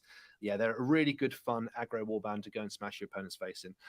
So yeah, the Slaneshi one is more about sort of like tempting your opponent and controlling what they do and manipulating. These guys just run forward and smash your face in, and they're very good at it too. So both really good fun to get involved in. And there's a squid, so we can't go wrong. Can't go wrong with that. No, it's absolutely brilliant. I mean, it wouldn't have been my first choice to invade an icy chasm, but you know, that's fine. You know, they've gone with squid. That's fine. Of course, the box comes with 4 decks of cards for Warhammer Underworlds. On the top, you've got the 2 rivals decks, which go with those 2 warbands, and the bottom as well, 2 universal rivals decks, which any warband can use: Breakneck Slaughter and Force of Frost. Breakneck Slaughter, as you would imagine, is all out aggro and smashing people's faces in. Force of Frost is about a bit more ball control.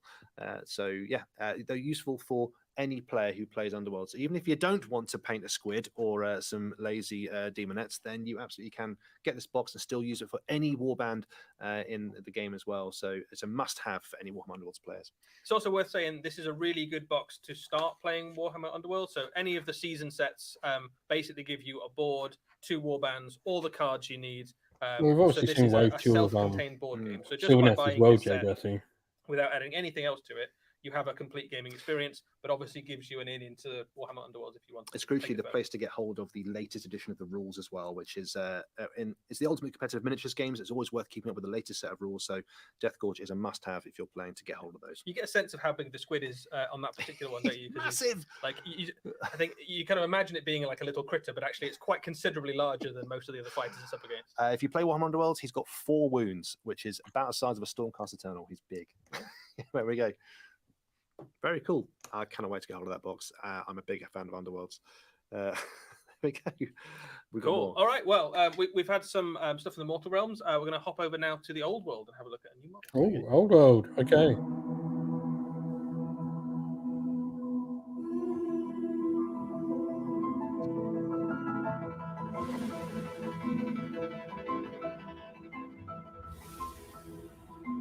Oh, it's Fey Enchantress.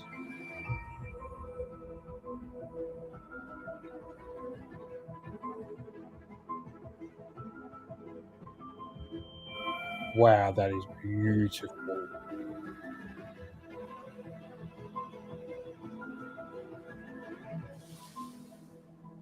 That's all we're going to get, isn't it?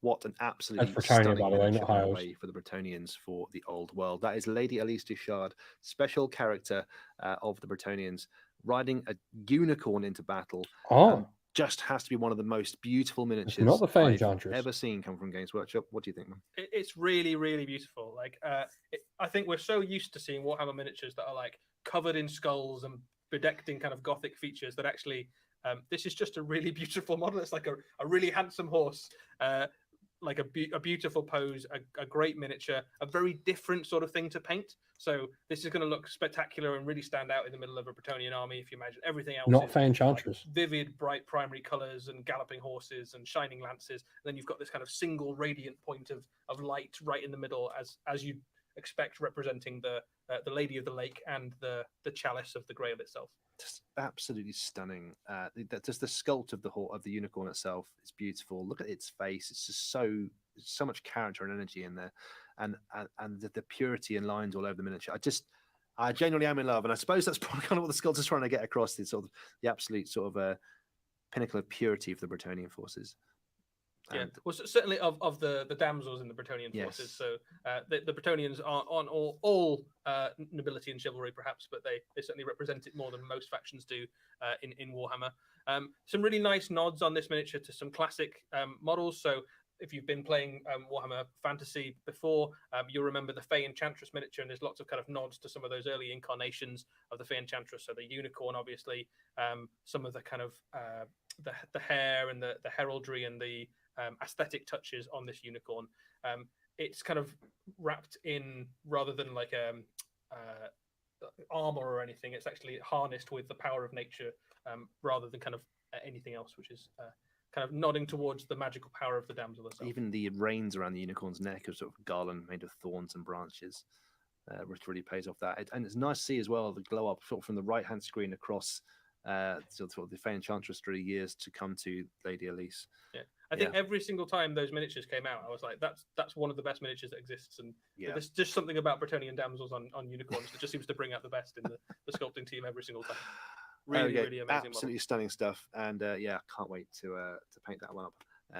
Chats in the chat, people in the chat asking, Eddie, what's that being made out of? So that is a resin miniature. So I think in your head, if you imagine this is being approached in a similar way to something like the Primarch series we had for the Horus Heresy. So there will be like a range of very, very detailed, very specialist resin miniatures that are kind of leaning into the detail. There will also be new plastic miniatures for the old world and lots of returning kits as well. So you have a good mix of things to play with. There we go. It's a little teaser on more stuff to come in the future. If the quality is like that for the old world, we've got some amazing stuff to look forward to. Do indeed. Wow. We have one last thing to show the folks, and I think this might be the showstopper miniature. We've had some pretty impressive miniatures so far in this preview. We've had the new Trog, we've had the Bretonnian Damsel, obviously, new Dreadnoughts. There's some new Space Marines. Some people like Space Marines. Clonk and a squid. Clonk, of course. But this miniature might be the best of all of them, and maybe the best miniature of the year. You reckon? Yeah. Well, anyway, we'll let you decide for yourselves as we have a look at our last preview. Raph, do you want to roll film? All good.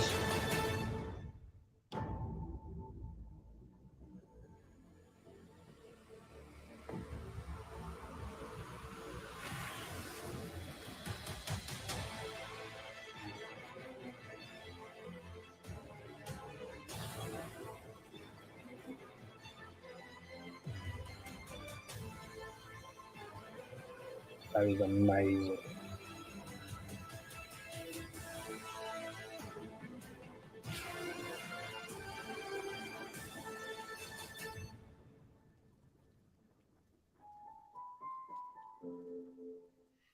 So, Fulgrim Transfigured, a new character miniature for the Horus Heresy series. Absolutely incredible model. This is the second of the Primarchs that we've seen kind of released in the wake of their ascension through the powers of chaos, and an absolutely jaw-dropping miniature. Nick, what do you want to say about it? It's just absolutely stunning, isn't it? Just look. I mean, Fulgrim is the personification of perfection, and the miniature reflects that perfectly. It's just absolutely stunning. Everything you would have wanted from this model, and exactly how you imagine him when he ascends to demonhood. Like just more stuff to keep looking at all over the place, like the little faces in the cloaks. Yeah, that's good. Or the beautiful scales on the snake part, the sting at the end of the tail, the forearms, the wings, the beautiful face. It's been rendered absolutely incredibly by the Forge World sculptors, and yeah, it's what a centerpiece for an army it would be. Yeah, lots of nods in this miniature to some of the Horus Heresy artwork we've seen of this model, or of this character as he's ascended. This is Fulgrim during the Horus Heresy, just after he's been kind of ascended to demonhood, just before the events of the Siege of Terror sort of thing. So lots of you, I'm sure, would like to see him appear in Warhammer 40,000. Maybe he will one day, but until that time, you've got this beautiful model to use in your Horus Heresy games. And again, this is a resin miniature. It is a resin miniature, yes.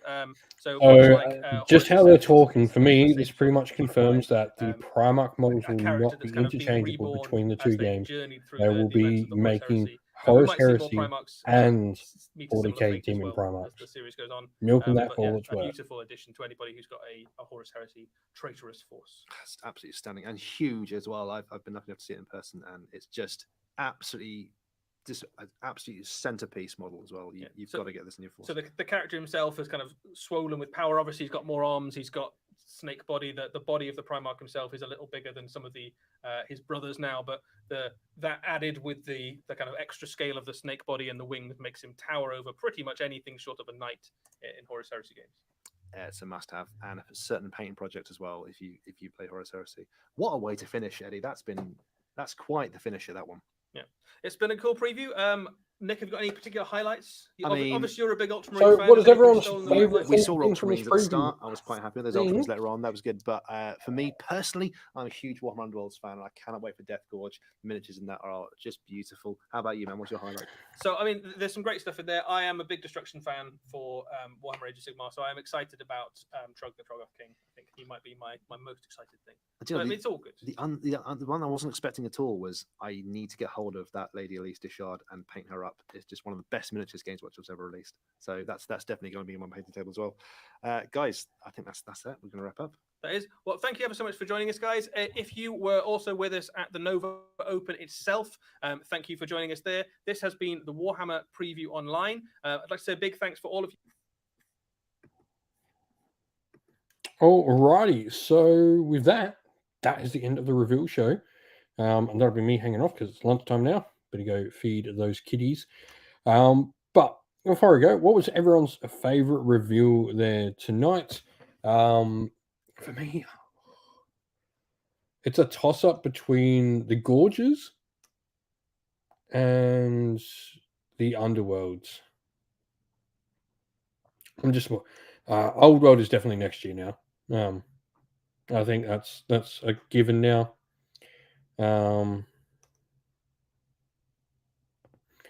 I think Old World is next year now, so it is what it is. But there was a bunch of really cool stuff there. Dio, Trug.